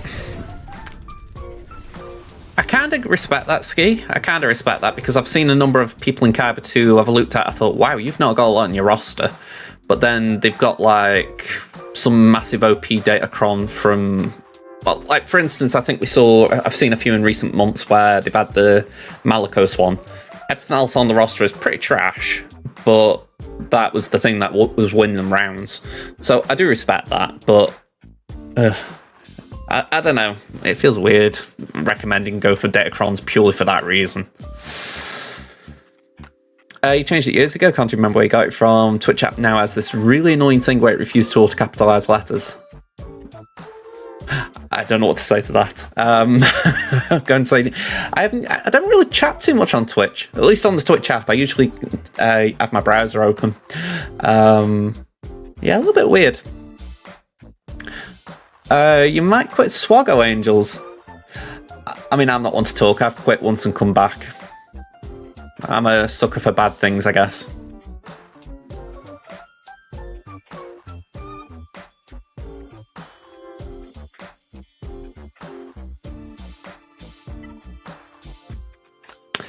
I mean, again, I can respect it, Ski, as far as, even though it's not something I could do just for the temporary gain, I could understand the logic that you're presenting.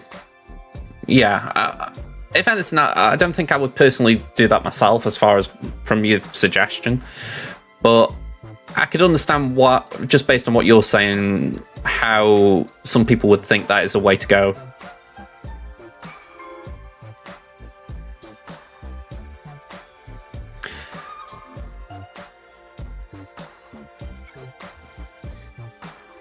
I think I'll just be glad when... I didn't even have an end to that sentence. I think in a way I was thinking to myself, be glad when the game's dead. But I can't say I'll be happy for that, because again, the reason I came back to playing the game is I've missed people. And I would be upset because then I know that would fade to a degree. You know, as much as you try and keep relationships going with people you meet in your guild and all that, it does become harder when you haven't got the unity of the game around you.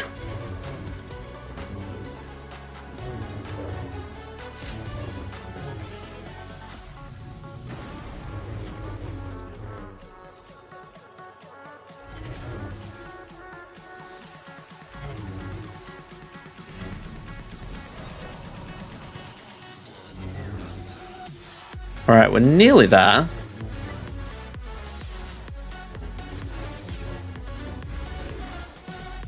Ooh, ooh, ooh. Ooh, ooh, ooh, ooh. Alright, we're going to call Yoda to assist. Ah. Little kid. I had a feeling that something like that might happen.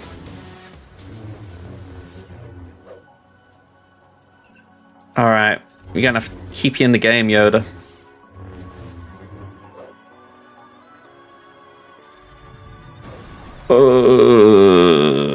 Okay, do that. Oh. I am so not enjoying this.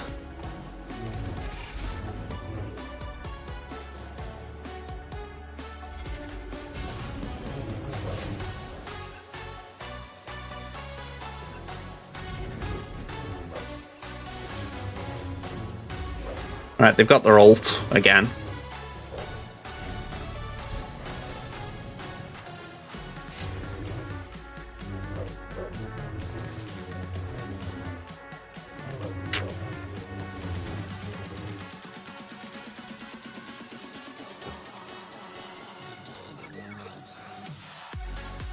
That sucks.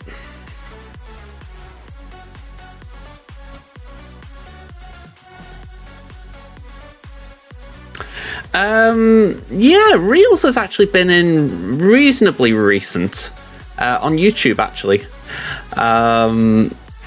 LOL I haven't seen for a while. I think yeah, his birthday was recently, so I think he did pop on Discord. And Lasai I haven't seen in a while, but he pops up every now and again. Again, I think that's kind of how it is, you know what I mean? Like, because I recognise my games have changed since then, so it's like, it's not like something that everyone wants to watch, but I appreciate people when they pop by, just say hi. You know what I mean? Well, it's like yourself.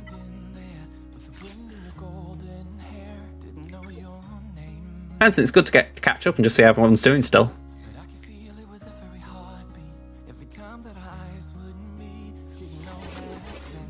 Alright, so we're going to lose 9th here.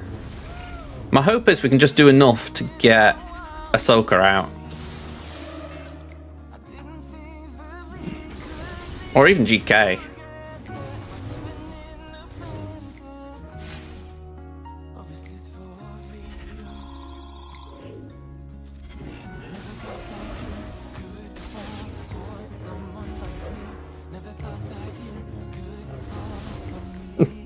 I didn't wear a hat as much back then, oddly enough.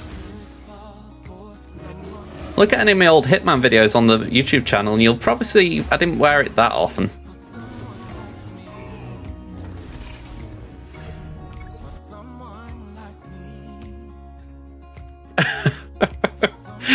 Yeah, the birthday bot, it's kind of nice. I mean, to be fair, it's actually a little less invasive than some on Discord, but Yeah, it can get a bit out of control.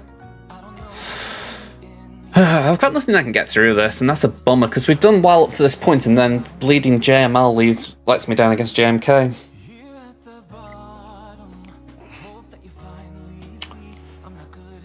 I'm wondering if I could have played it better. Like, would it have been better doing Jabba against JMK and then doing JML against Raver? Or doing Slacker against Raver and then trying to do JML against Sia Malicos? I don't know. I feel like I'm second guessing just because I've lost. Or at least I've lost as far as full clearing. This is my main, so yeah. Well, it feels disappointing, this, but yeah. Just a little update for anyone who's wondering. Leia's the goal right now. We've got 6 relic levels for Rex, which, yeah. Nisa's quite a way away, so I'm working on Scout Trooper right now because that feels more impactful for the raid. But everything else is done. I've even taken Drogon to Ralicate just to give him a little boost. But yeah, I'm not that far away. I'm hoping by March sometime I will have Leia. So that is good. Lord Vader, I'm tempted to go for this year, but I don't know if I can do it yet. Everything except for Bad Batch is kind of there. Yeah, this is Kyber 2.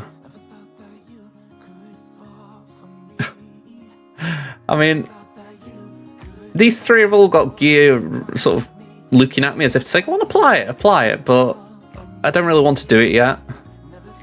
I'd like go for C just to have an excuse to take Anakin and Thrawn up. And Dooku. I've left characters at weird relic levels at times. And then JMK is the worst for requirements. I mean, I finally got Watt to 7-star after donkeys waiting for it. Puckster, hello there. It's alright, I wasn't sure if that was a follow for a second. I don't have Lord Vader and Leia and JMK. Besides that, I'm doing grand.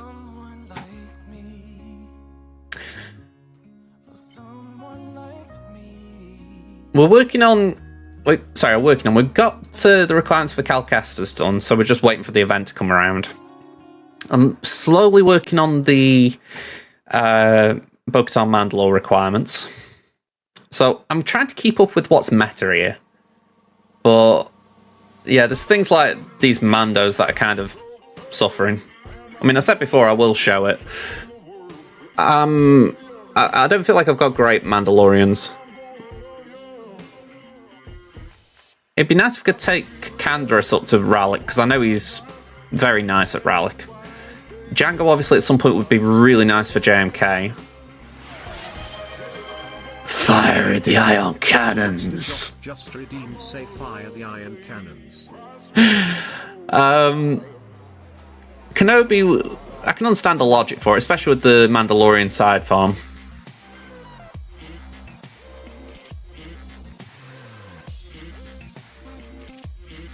Yeah, the main reason I get Lord Vader in my head is Bad Batch. It's a reason to farm them up. Yeah. After you were dissing it before, I'm going to guess negative. It would be quite ironic.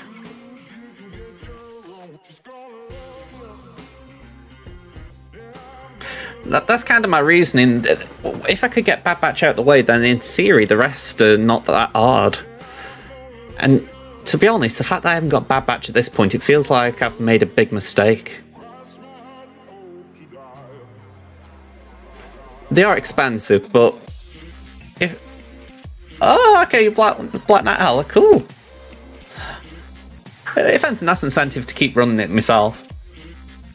Oh, hang on, wrong click here. Let me just have another look at Lord Vader. I'm going in Journey Guide rather than squads.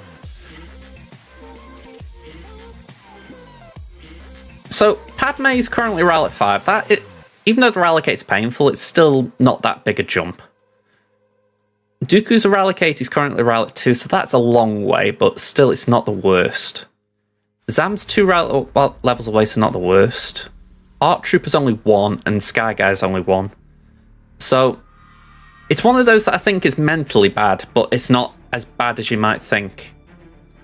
For me, the big thing is the Kara tech for these 4, because Hunter Tech, Wrecker, and Echo, I can't remember offhand, but it was something like 1,000 Kairos, if I recall correctly, and that is horrendous.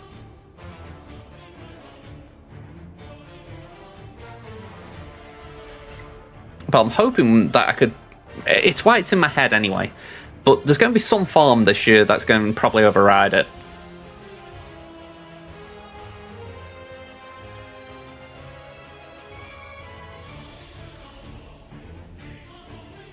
It's alright, I'm just curious what you mean by that. Have you only got a Relic 1 gas, or are you... Because mine was Relic 7, if you didn't see that.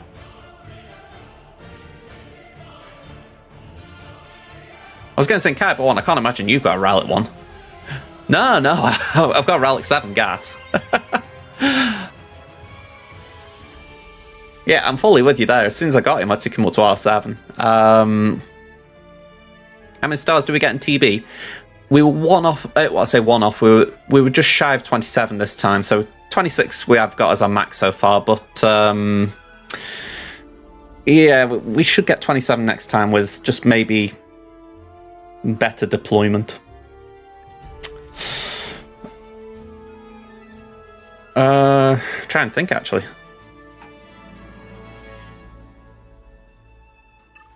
Yeah, guild event isn't open yet. Otherwise, I'd have gone there.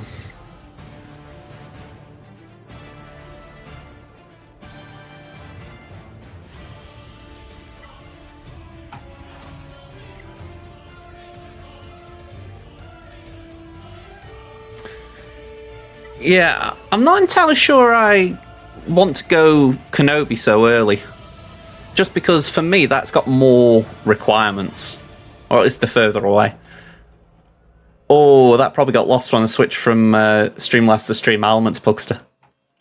You have to remind me what it was so I can put it back in. Okay, so it isn't here.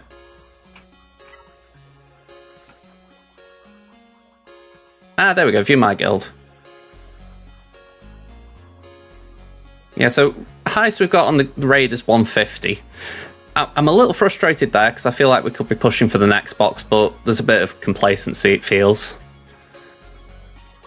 26 out of 55 for RT. Like I say, we could have got 27 last time, but we're just a bit unlucky.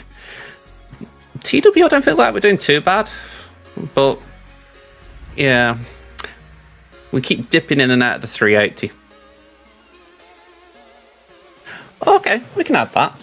I don't know if I can actually add it here, to be honest. Let me try.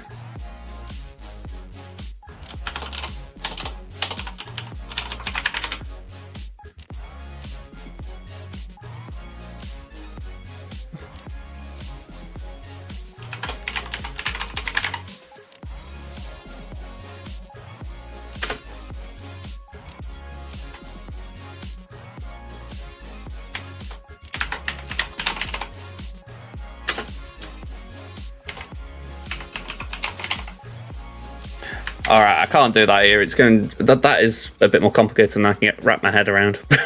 A lot of parentheses and whatnot.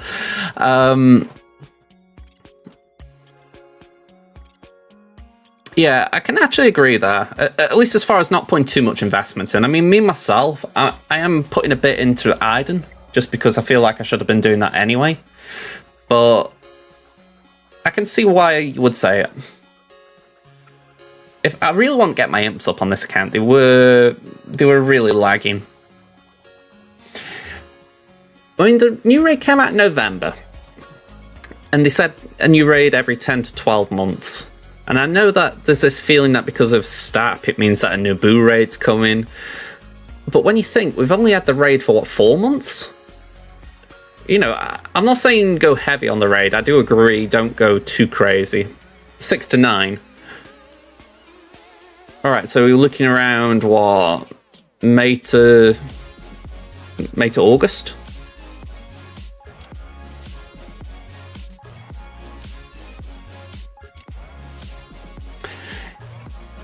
honestly, right, I think the thing with the crate requirements as well, there aren't a lot that are bad. I mean, it's like Iden. I've said I'm going to take it to Relicate because, if anything, Defender will benefit from it. But after that, there aren't too many on here that I'm going to go too heavy-handed on. I'll take Scout to Relic 7 for, you know, for the layer requirements. But other than that, there's no one that really screams out here saying, oh yeah, I need to do this for the raid. Maybe take Gideon to a decent relic level just so he's a leader option. Yeah, the thing is, right, I had the impression that crate was short. Like, they were planning for the crate to be... like, crate was about 6 to 8 months, but then they said that they wanted Endor to last a little bit longer. Like, it was meant to be 1 a year.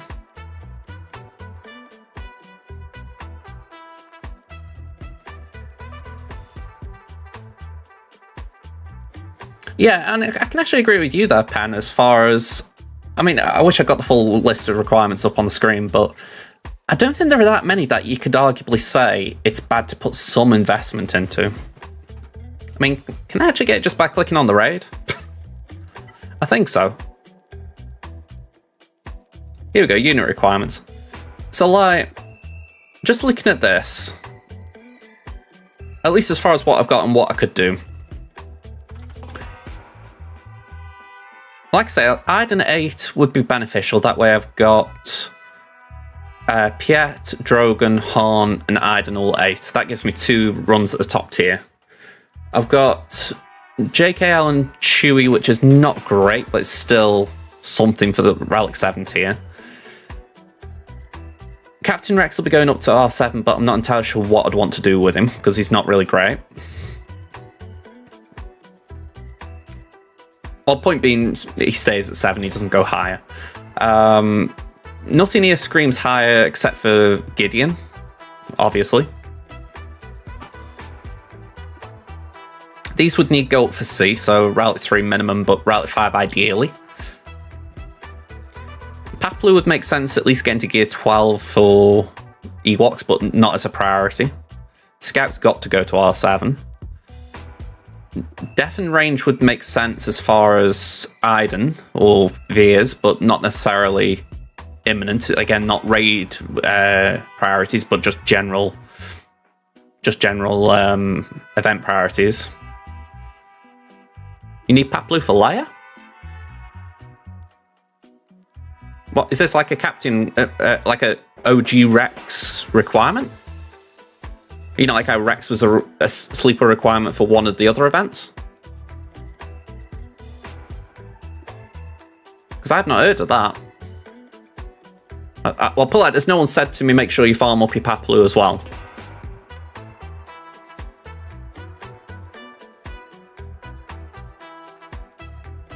Yeah, I'll completely agree there, Ski. The gameplay's garbage. I mean, I'm trying to engage with it just for the fact that I want to try and get better rewards so that I can keep growing my roster. But it isn't great. I mean, if I'm looking at this, right, ignoring Leia is obviously not unlocked. The only things I could really say I'll probably try and work on is something like Stormtrooper from DTMG, because I have got him unlocked, so it's just, I will try and work on that team at some point. Oh yeah, I've got Chief Chirper. Chief Chirper's at Rally 3. But yeah, I can't think there'd be much else. Again, maybe I'm missing something, but I think the majority of what I can use is here. It's just I've been trying to push things up a little bit.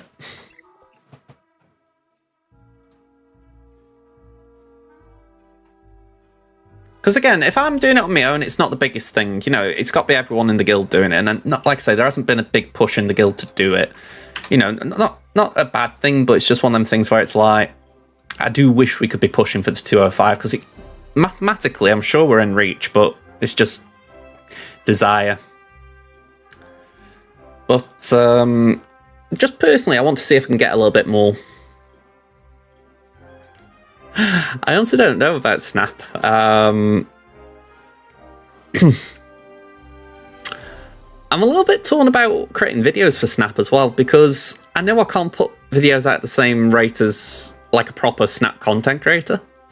So I'm kind of reluctant to keep doing it. I felt like it was fun last year as far as just keep putting them out, but at most I might just do the odd stream now and then. I was going to do a Discord stream as well last week, but it was late and I thought, what's the point in just streaming on Discord? I might reconsider. It didn't help as well that I didn't get the new card this week. It's like, I haven't got anything new to show off. Unless you count Hercules.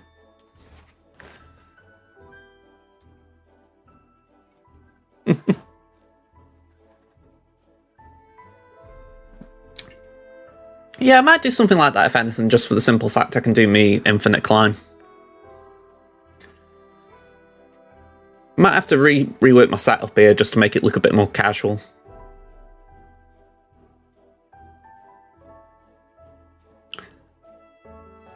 I only say it like that because if I could make some clips or something, it's like how I talked about that negative battle the other day. It'd be nice to record some battles. I've heard about Pal World. Someone said it was like Pokemon. I was like, okay. I'm sure it's someone else say it was like made with AI. Like, I'm thinking that's pretty crazy if that's the case. Like, AI's got to the point where it can actually be used to create games. Yeah, Pokemon with guns, that's what I heard someone say. I mean, I've tried to keep away from Fortnite and whatnot, and in terms of, like, my content creator trajectory.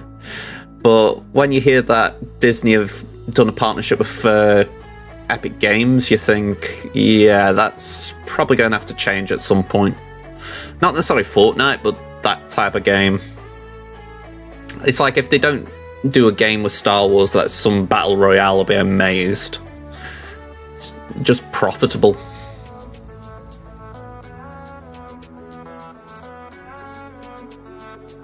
Well, just look at this game, how people sink money into this, and you think, you put Star Wars skins on a shooter. The only reason Battlefront 2 failed is the initial launch that was bad.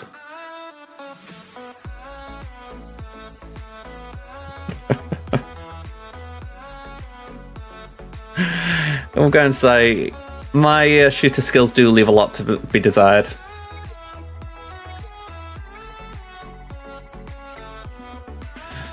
I used to be alright. I've said this before. I used to be alright when I was playing Battlefront 2. I had a lot of hours logged on it. But ever since I stopped playing that and I've been playing more games like this, I've really got sloppy. Alright, a little spoiler for the round. Okay, so I've brought this guy up a few times, but I figure I will clarify it again. We're up against Banana Man, and his guild is, just trying to remember it, the Republic Scarif. And X-Jerko is also in the Republic Scarif. So I am mildly curious if them two can match up at some point, but I'm never going to find it out, so that's just me being wistfully curious. So, let's show you the compare. I don't think it looks too favourable. And I was right. So, we're 1.1 million behind in GP, 64 Zetas behind. We've got the one advantage here of 7 Omicrons, but everything else is looking pretty bad. I mean, we've got Relic disadvantage, Datacron disadvantage, mod disadvantage. Granted, the mods aren't the worst. I mean, it's only 6 and 7 for the 20 and 25s. 72 on the 15s is a bit bad, but, you know, not really worrying too much about that. But yeah, definitely could be better. Now, the GLs is definitely bad. I mean, they've got all the GLs, I've only got 4 again, so definitely could be better. And finally, ships. We've got one slim ray of hope in the fact that they haven't got Leviathan, so hopefully that can carry us a little bit. But the fact that they got a good score is a concern. Okay. Now, I did have time to plan this round again, so I'm just going to see if I can pull this open and see what I wrote down. At least before we go and see what they did on defense, or to my defense.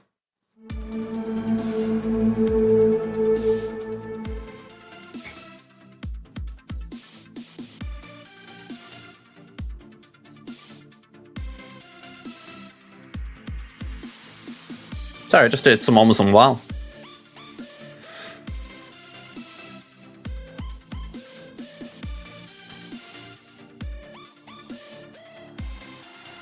Alright, so I didn't actually complete this plan, but it was like, this is where I'd got to. I'm thinking Slacker on Leia, Palpatine Starkiller Rey again.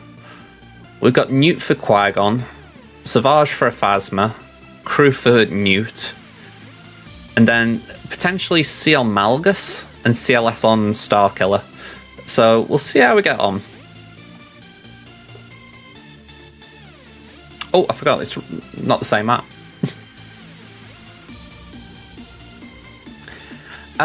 We won 1-0. It wasn't a great game, but where we were in the league, yeah, you take anything. You know, if we'd have scored an own goal, I'd have been happy. But, well, you know, scored a home goal for us. But, yeah, it wasn't the best performance, but I actually thought the players were scared. They were too worried to make a mistake. You can't blame them, really. I mean, it was a big match. At least in terms of not dropping into the drop zone. Ooh, okay, we got a hold on Rey. We got a hold on Fin Poe. I wasn't expecting more than one hold, so we did well there.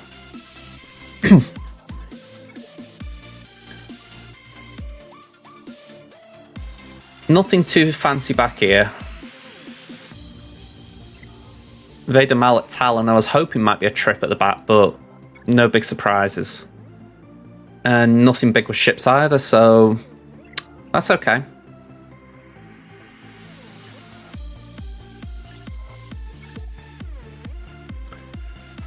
Okay, so just double checking, we got Rey, we got Qui-Gon, we got Newt. Ooh, Newt wasn't expected. They dropped twice.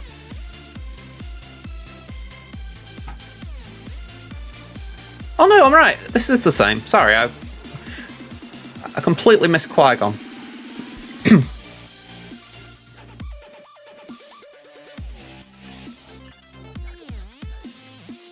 Alright, Night Sisters, Darth Maul, Zam, GG, and Bosk. Cool. Alright, so as expected, that's good. What are we going to do? I think we could start off with Imperial Troopers here, to be honest. Start off with Imperial Troopers on Talzin. I have got Ewoks on offense for a change. I haven't had them available for a little bit. So I might try them on one of the Bounty Hunter teams, probably these to be safer, just with it being 3v3. I said I could Wampa the GG.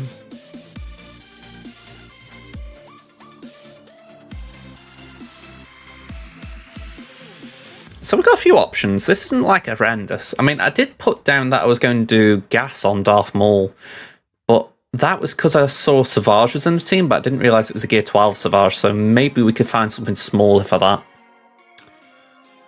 But yeah, we've got quite a few options here. I'm interested to see how it goes.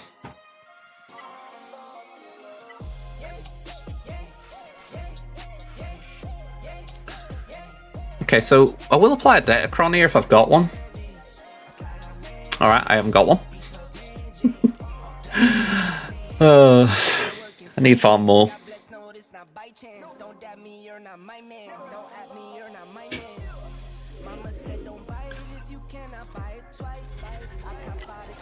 Alright, start the choo-choo train.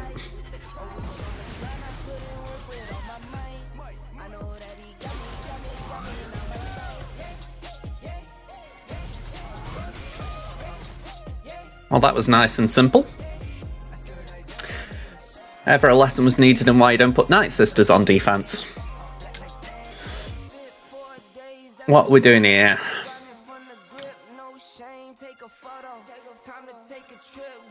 Gas just feels like overkill.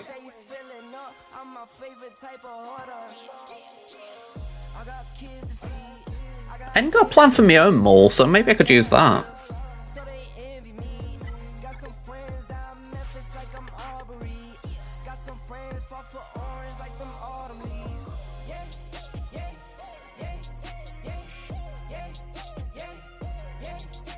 Yeah, I was wondering then if Mull can get through Savage, but I assume so. If not, Django could probably rocket him.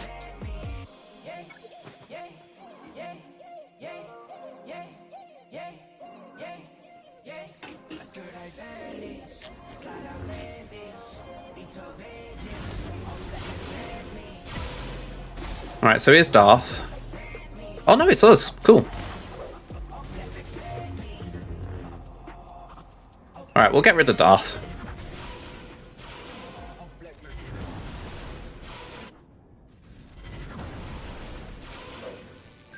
Okay, we'll get rid of Darth. Third time's the charm.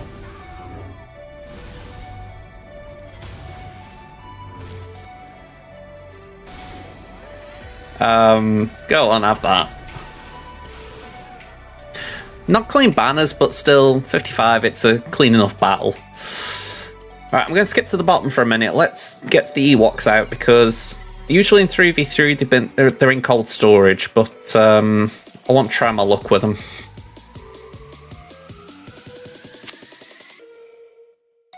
Let's just check speeds on Bosk. 293. I will be outsped. I need Paplu. Paplu can get the train going.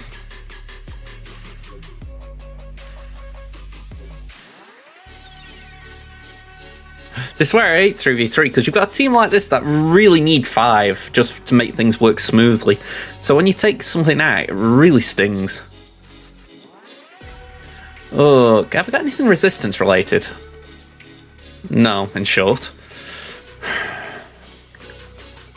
I'm sure I haven't got rogue rebels. Sorry, I haven't got rebel fighters.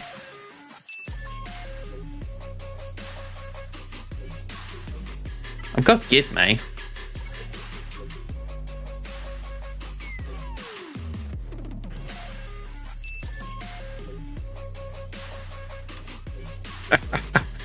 Maybe a little bit weird. Maybe a little bit. Go on, we'll trust in the Yub Nub. We're afforded a drop. Let me just do quick calculations. Paplu, I make an effort to never remod him, so it's 274 speed, so he should be pretty bloody nippy. I should remember the number off the top of my head. It's something like 380, I think. He gains the 30. 233 there. 237, so Chirpa goes...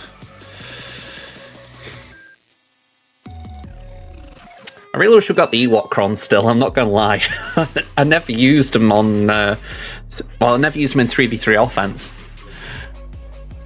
Alright, we haven't got a way of getting around taunts, so I'm thinking let's just pass that to Wicket early. AoE. Oh, wow. I feel like I got bad evasion then. Okay, we're passing it there to force a taunt on Paplu.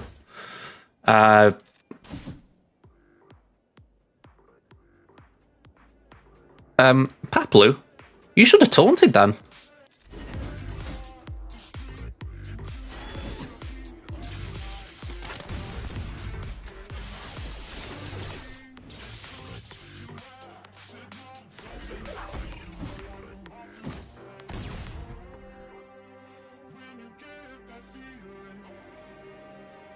Wicket's special puts stealth on an ally, and if Paplu gains stealth, he taunts.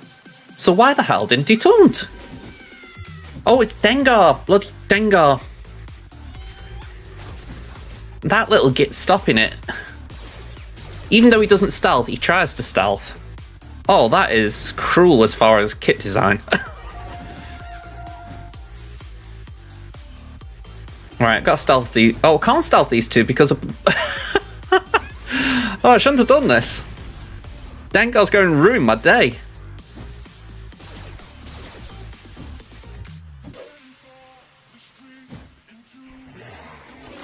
Alright, AoE.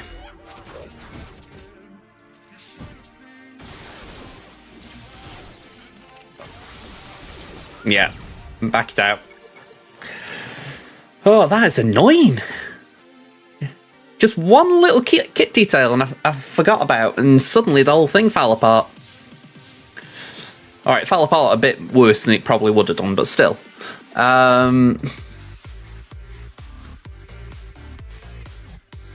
Yeah, I think we go Gidme. Just clean it up cleanly.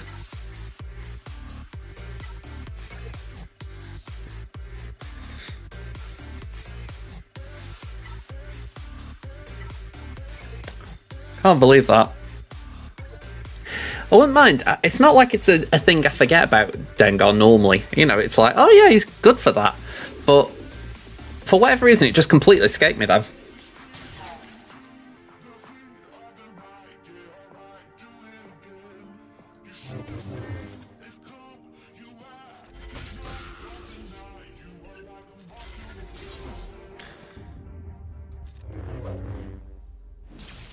Okay, not fun.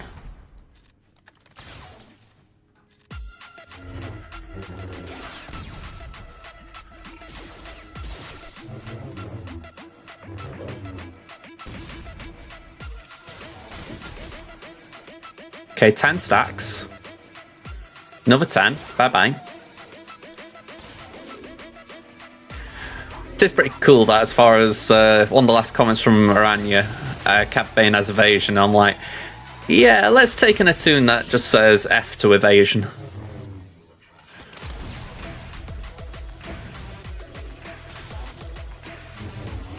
Alright, one more hit please. Thank you.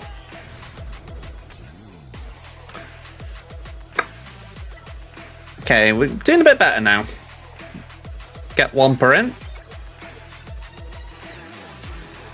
The expectation is the back wall should have Geonosian, Starkiller, a Rex team, a Shakti team, and Malgus. So Wampa wouldn't have been much use to these.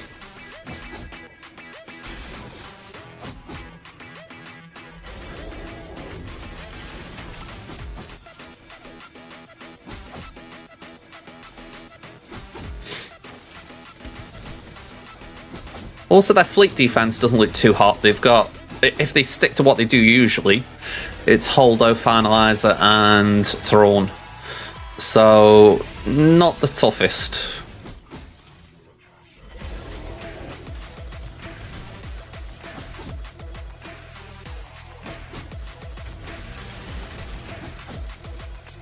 Oh, sorry, I clicked off my screen.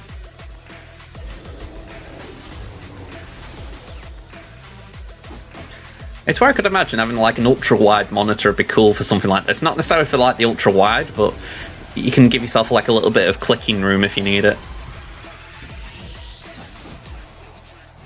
Alright, 59. And then it's just Zam. I feel like this could be taken down with just something that's not that big.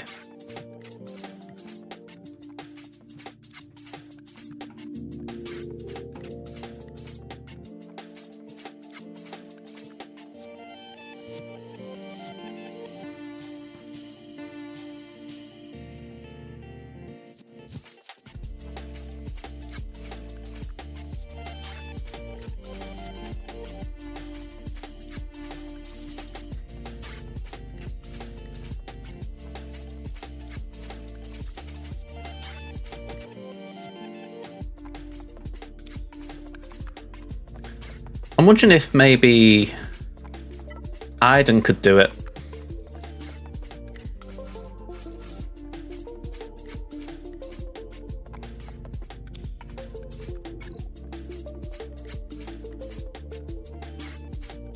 You get the speed jump, but Iden just ignores it.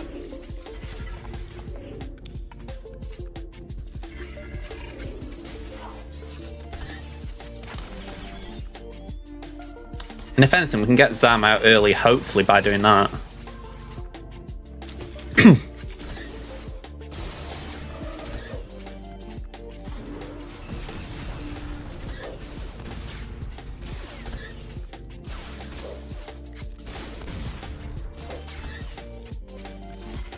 Yeah, this was pretty straightforward.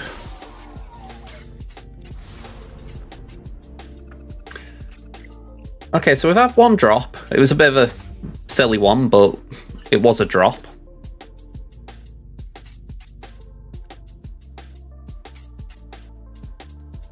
Ooh, it's only a squishy star killer. Don't think I've seen a squishy star killer in a while. So, yeah. Let's go for Malgus. You didn't witness the Iden battle earlier then, Kit. My Rally 5 Iden taking down Sauna, I think it was. Oh, no. No, actually, it's a good job you didn't witness it now, I think. It was a Rally 5 Iden with... I think it might have been something like Range and... Death... No, it wasn't Death Trooper. It was some other imp, anyway. And yeah, we got owned by Hondo doing a solo.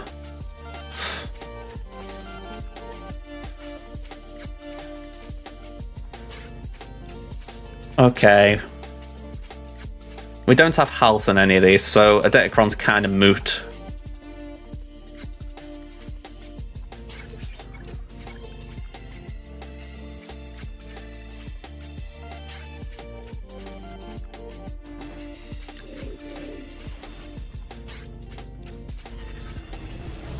Yeah, it wasn't... It was alright when Sana and Captain Harm were there. But yeah, it kind of went downhill after that.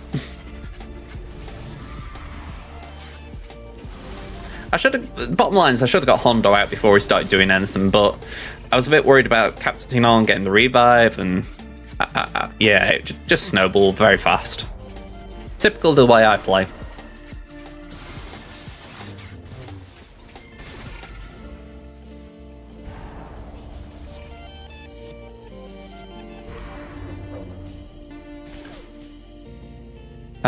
Let's do that.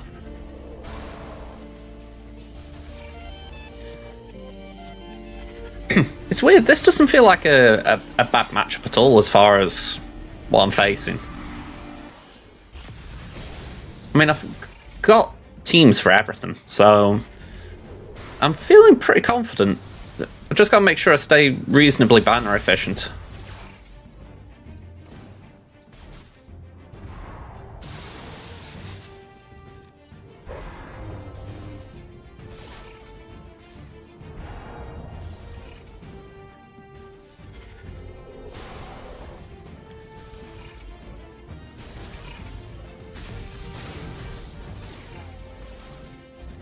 Alright, I did lose a little bit of protection there, but I'm gambling that I'm okay with it. $59. Okay, what have we got? C is an addition to this wall, I've just realised. So is Treya. I'm looking that much on paper, I haven't actually been paying attention to what is actually here, so... Geo's here. Yeah, Geo's are here. So it's Shaq that isn't. There we go. Okay. We can still work with it.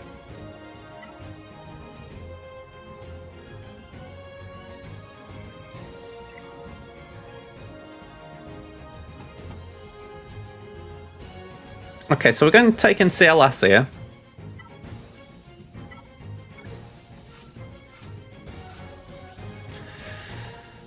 I'm sure one of these has got ability block. There we go. Tamin's round was okay until we hit JMK. We got half clear in the end, but yeah, JMK kind of annoyed me. Only thing I had to deal with it was JML, and yeah, when that doesn't go well, it doesn't go well.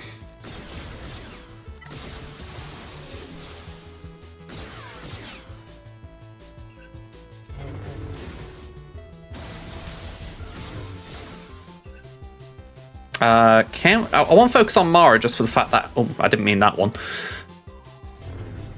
I know she's the one that's going to keep the choo-choo train going. There we go.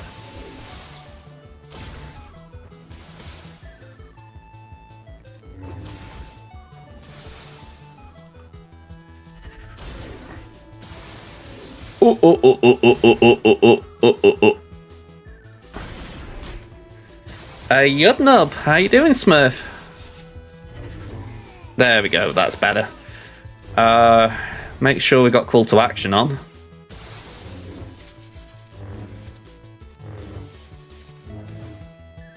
Alright, bad banners, but we got through it.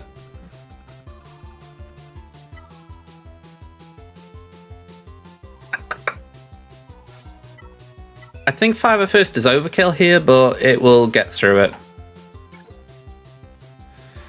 Then we got Trey. Oh, saying that. I did get my teams mixed up then. I was thinking of doing Fiver First on Treya, but oh well. We should be fine. As long as you're alive, I'm going to say that's definitely the main thing. I'm going to say, if we're talking to a zombie, then I'm a little bit concerned for the rest of the world, if I'm being frank.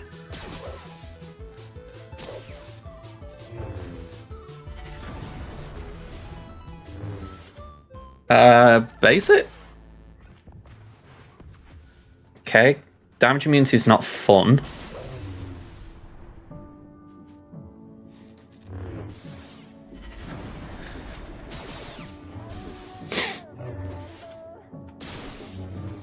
I've said it repeatedly.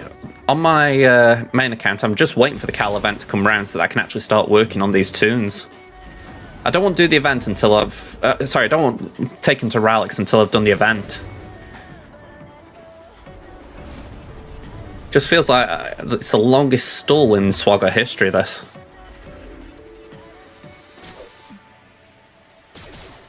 They haven't said. I mean... It should be around now, if we're being honest.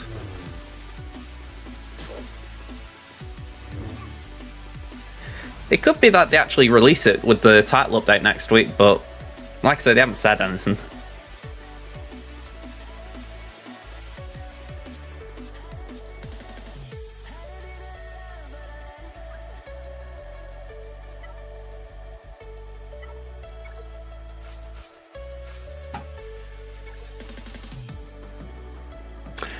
Yeah, I would find that incredibly frustrating if they made us wait, what is it, November to June? 8 months? That would be very frustrating.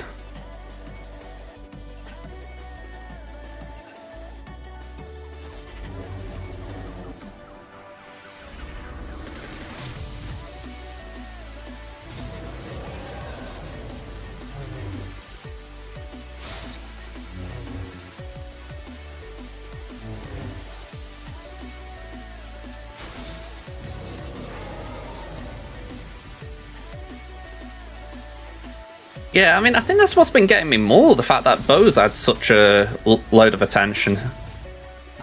It's like, come on.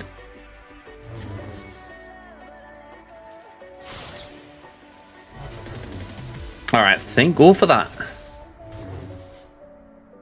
We've got to be careful with Mr. Annihilator over there, but fingers crossed we'll be okay.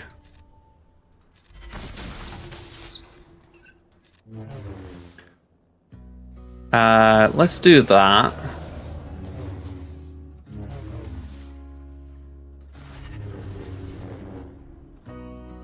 Yeah, I'm just a little wary in case... we're alright, we're alright. I was that bothered about that Nihilus, I was not focusing on my own. Okay, what can we do with these bozos?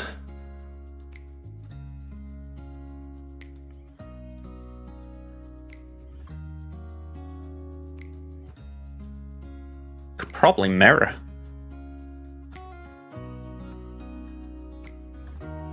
Not saying I will mirror, but I could possibly mirror. Vader was on defense. I haven't got a team with JKR, so that would be clean. Ewok's lost today, Smurf.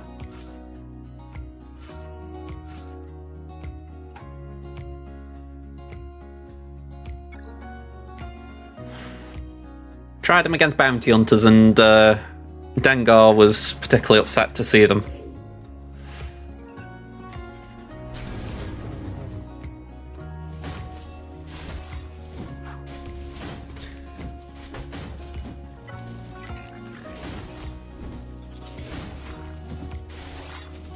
Okay. Ralik Sadden.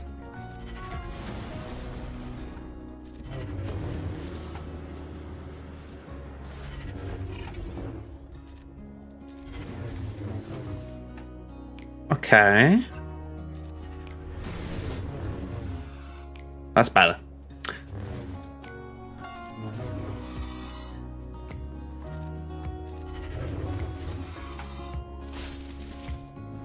I was looking at Spider and I'm like, you're going to hit me, aren't you? You're going to get your turn in. Okay. 2 walls down. Just Leia and Rey to deal with. No big deal.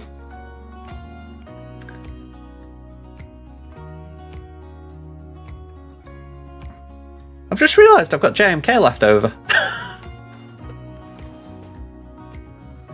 Yeah, enter county for JMK. Okay, that's pretty cool. Alright, well, I'm going up against you. We can do Starkiller.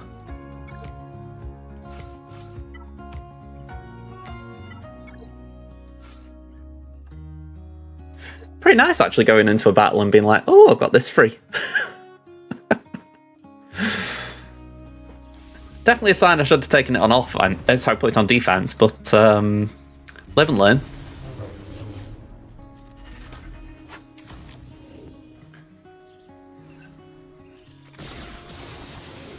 Yeah, probably. Saying that, I've only dropped 1 battle myself, so I'm not doing bad. Yeah, very rare seeing Rays without Ben. Although, saying that, the Hyperdrive bundle, sorry, not Hyperdrive, Lightspeed bundle may have had an impact there. A bunch of people like myself going, oh, I'm not going for Ray anytime soon, why bother going for Ben? And suddenly, Ray's discounted.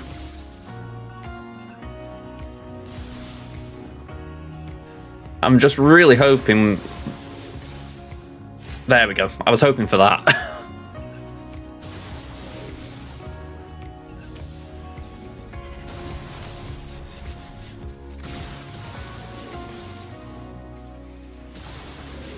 Alright, that's it, Starkiller. Bring down the sky.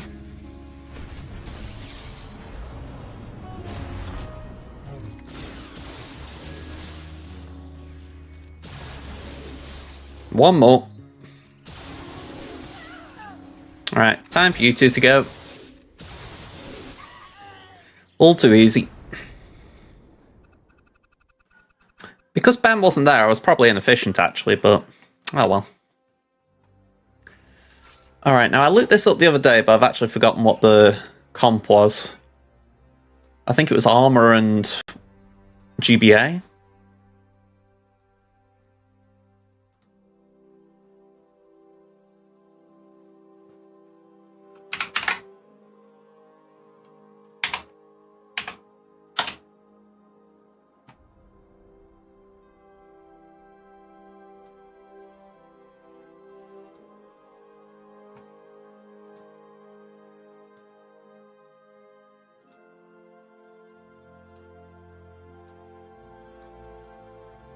Yeah, armor GBA is the higher win rate. Okay, well, it says there, but that's a lot less battles, so we'll give that a go, see how it gets on.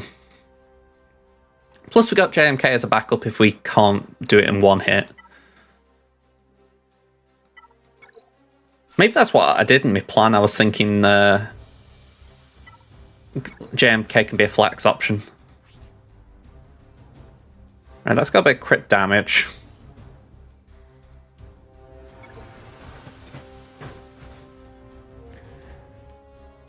So,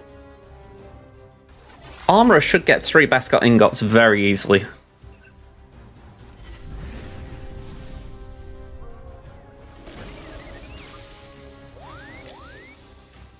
There we go.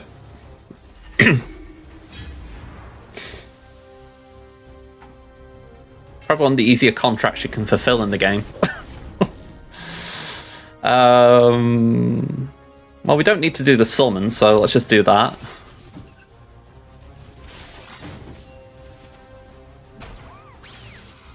Right, that sucks.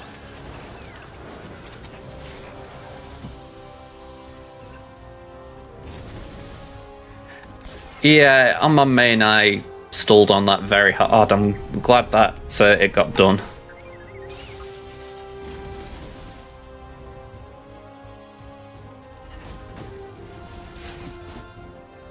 I was going to say I'm going to get countered, but it's more for the slacker assist I did it. Alright, bye-bye armor.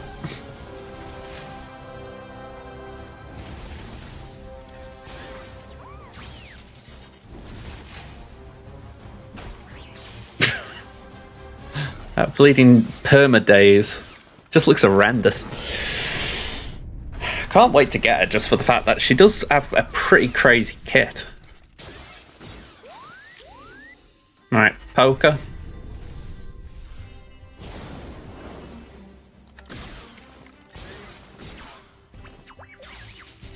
Swipe.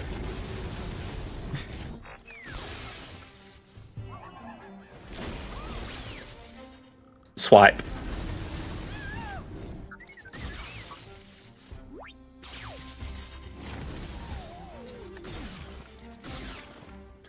Very impressive Drogon can hit under protection like that. I would say I'm glad for your confirmation there, Kit. Okay. So I figure, rather than doing the sketchy counter that could drop a battle, let's just send these pair in here.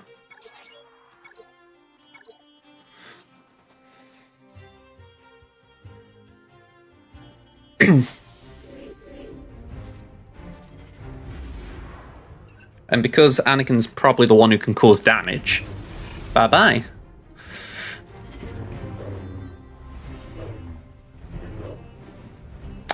How we love evasion when it goes for you.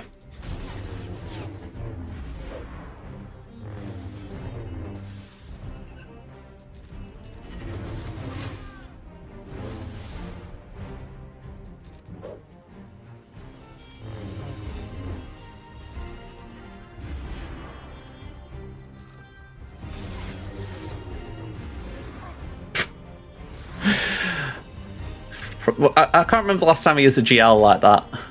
Just frivolously. Alright, get Savage in here. Going for solo banners.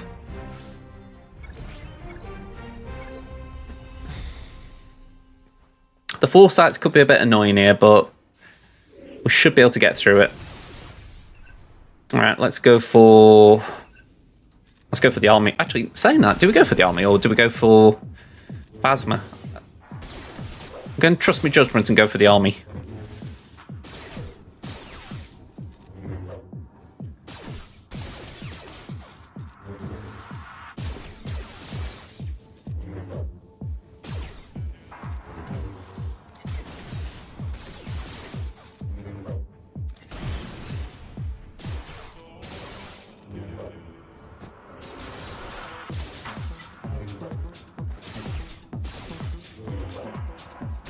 It was more a case of, is it beneficial getting one of the sides out first?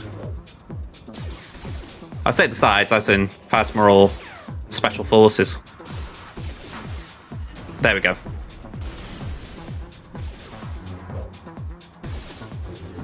I know I've had battles in the past where it's not been good going for the Omi guy first. Alright, 59.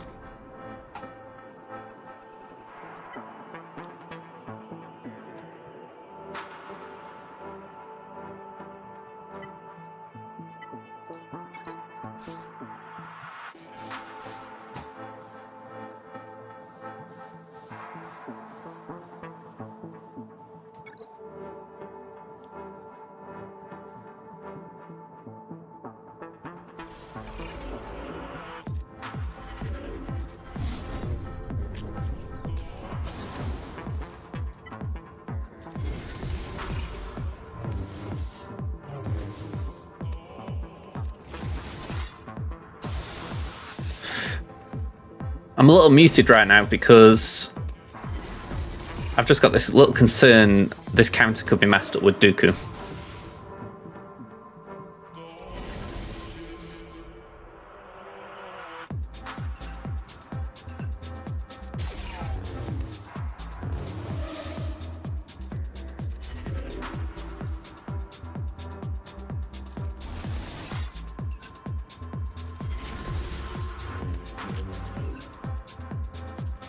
Okay, that's one down.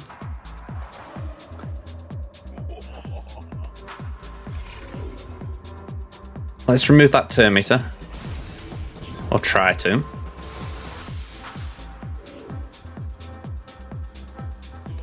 Taunt up.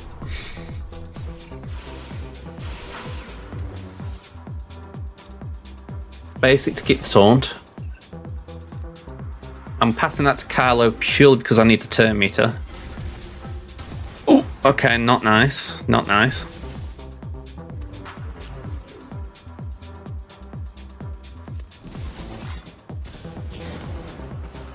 Oh, okay.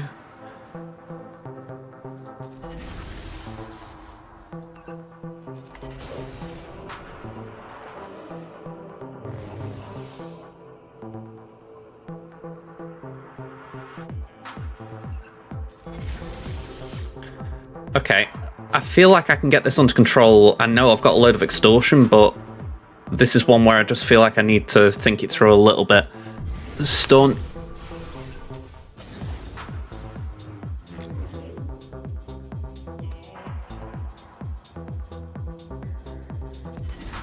Okay.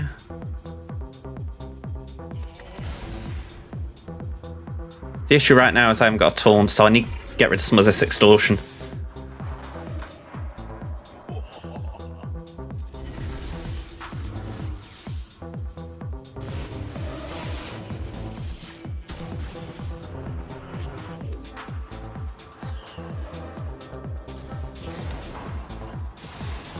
Yeah, okay. Officially, Dooku ruined that. I could afford 2 drop battles as far as what they did, so now it comes down to efficiency.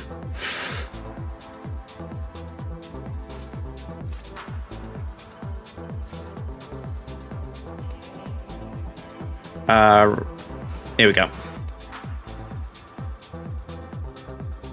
We'll go for... Actually, no, let's go for SRP if I've got him. Yeah. Yeah, we should be fine here. Mon Mothma was on defense anyway. Yeah, it would be a bit of a shame if the Ewoks cost us.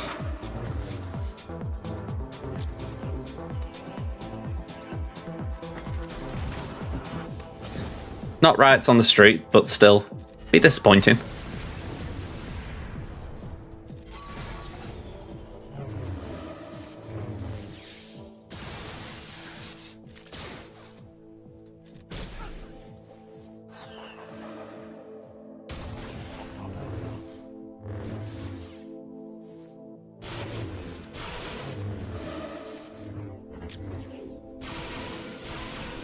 Well, there's one thing, as soon as I can smack them, they're going to get hit hard.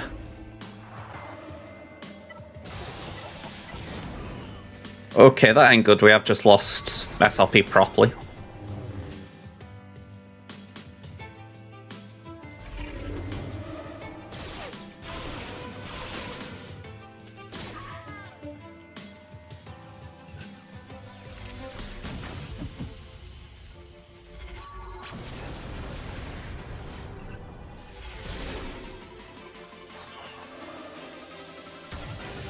Alright, we can do that. But yeah, that was a bomber with SRP. Django just had to get the kill. Alright. It's not looking great. Well, like I said before, the one advantage we got is that we've got some okay fleets to face.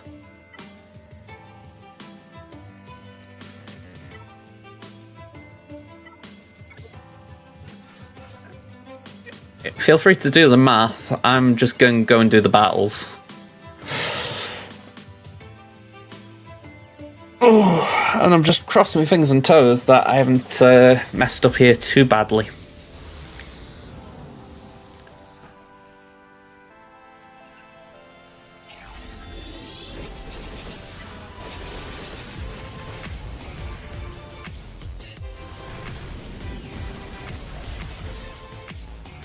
I just realised this gets stopping me from doing damage. If I'd have remembered that, yeah. Good, great start, JJ. Okay.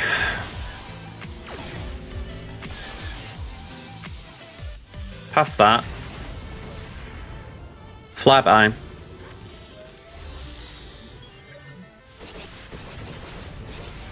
Okay. We haven't got to worry about burning. Wonder when they're going to fix that T-posing. It's probably like low on CG's priority list, but it's kind of annoying.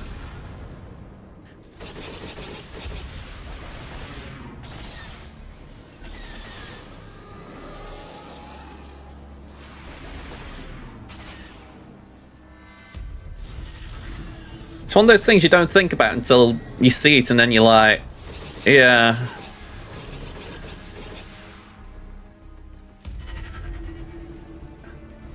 Go on, Clone Wars fan.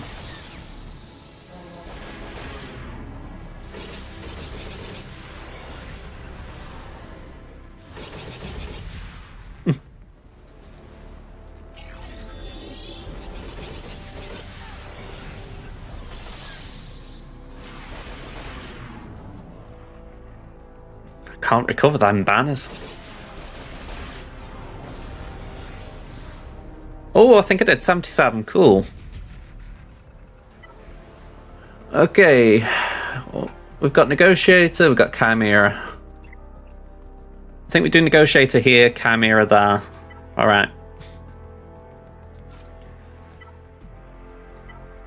Let's do 1, 2, 3, 4. Plow purely for banner recovery.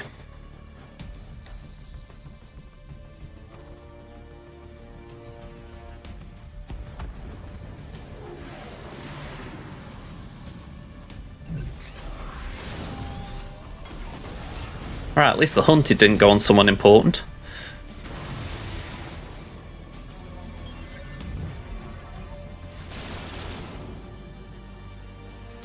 Alright, all in on crew.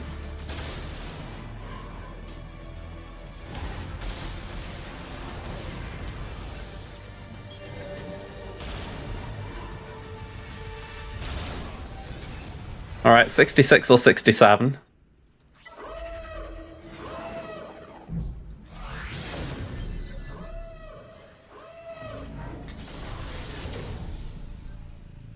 Alright, I love this song. At least as far as just a moment to pump up.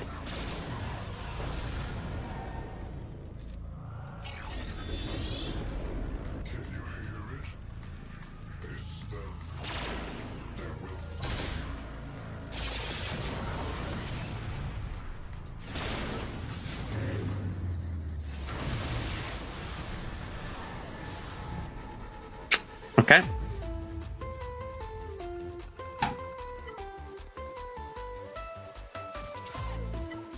Empire.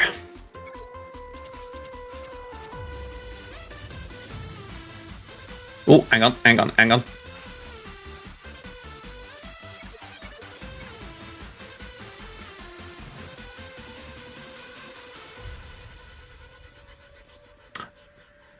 Beskar, Mando, Chewbacca, and Han can beat them all. I'm gonna say, Bam, Chewie, Han's a good team.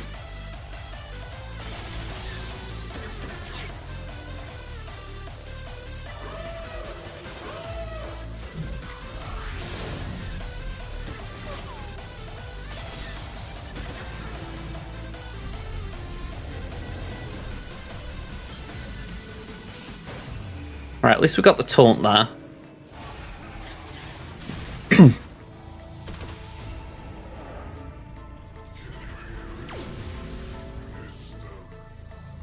I want to stun that if I can. Yeah. I just know Ray can pack a right wallop.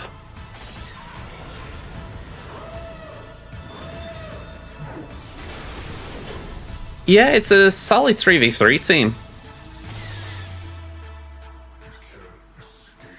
Alright.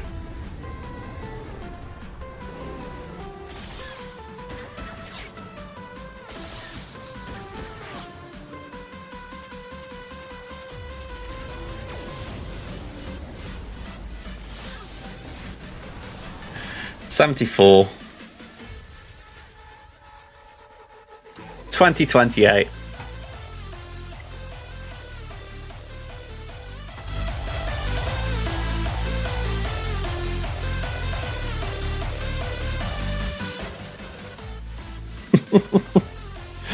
All right.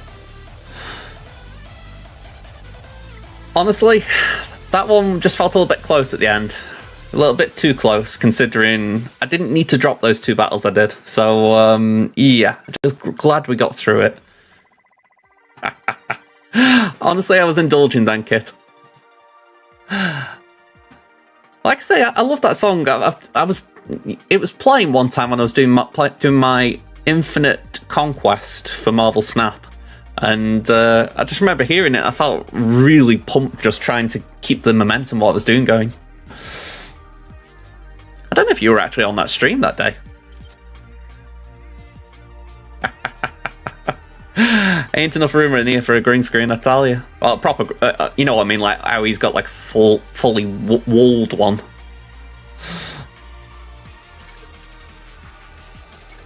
This one, it just about fits me. You can see here how I cut out.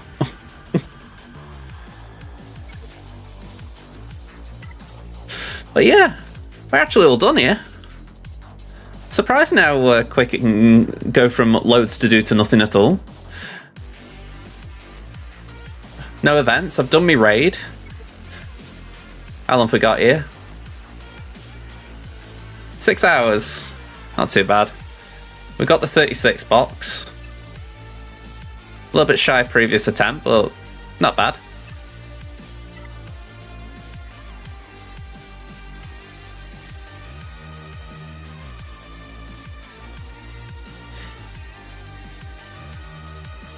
Yes, you don't use Commander Luke Skywalker with Jedi.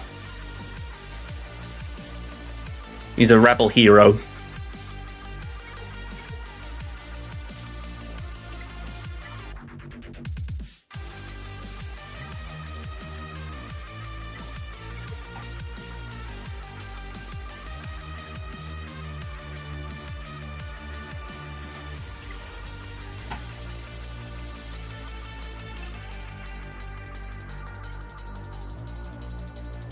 That's the rebel team you'd use. Or the CLS team you'd use. Granted, if you haven't got 3PO, you haven't got Chewbacca, you haven't got Han, you've got to make substitutions, but you want rebels in the team. Yeah. So if you haven't got Chewbacca, then just based on requirements for CLS, R2's a good substitution. Another one would be Stormtrooper Han or Old Ben for a tank. But yeah, those are the better options. At least while you're waiting to get Chewbacca, while you're waiting to get C-3PO.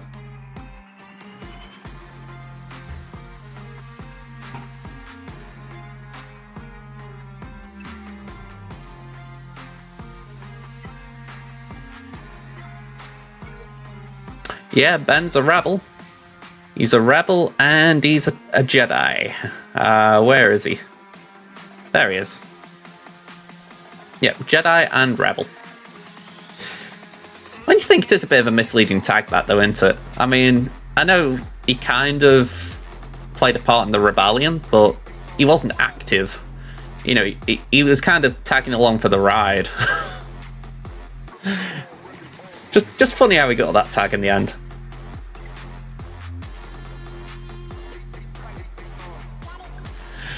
Alright, let's go here. Oh, wrong button for me.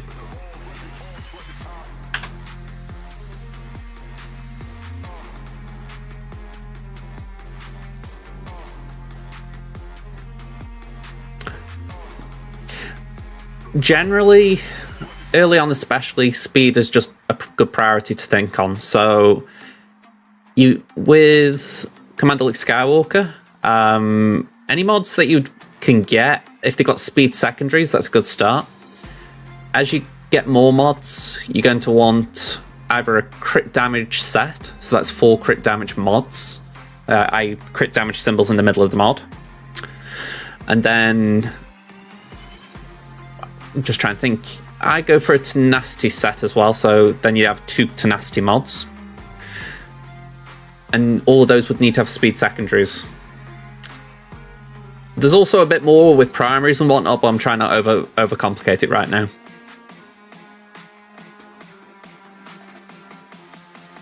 But yeah, that's the general gist. CLS, you want him to be pretty fast, so he's taking turns. And you want him to have a fair chunk of offense so that he can deal damage. But later on, when you get to like where I am, where a lot of people in the stream have been that we've been talking about today, you'd probably want a bit of tenacity on as well, just to make sure he's not getting debuffed a lot, or the team isn't. But again, that's an end game thing, so don't worry about that now. I'm saying it more for transparency than to confuse things. Alright, yeah, I do try and avoid modern talk just for the fact that it can really take up a big chunk of time, deliberately or accidentally. Okay, just looking at who's online, and I can see Dot 22, so I think we're going to go there.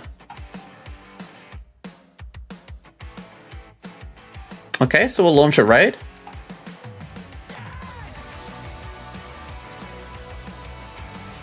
Alright, that's all set up. I think. Is it, or is it just not showing up on my end? It is, there we go. So, thank you for being here, folks. We'll be back tomorrow night. Going to say round 2. Twitch and YouTube as today. And yeah, fingers crossed. Fingers crossed we've got at least... we've got Crimson's win the bag. Let's hope we've got one on Tammin as well, because it'd be nice to go into a good round 2. Alright, folks. See you tomorrow, hopefully. Bye for now.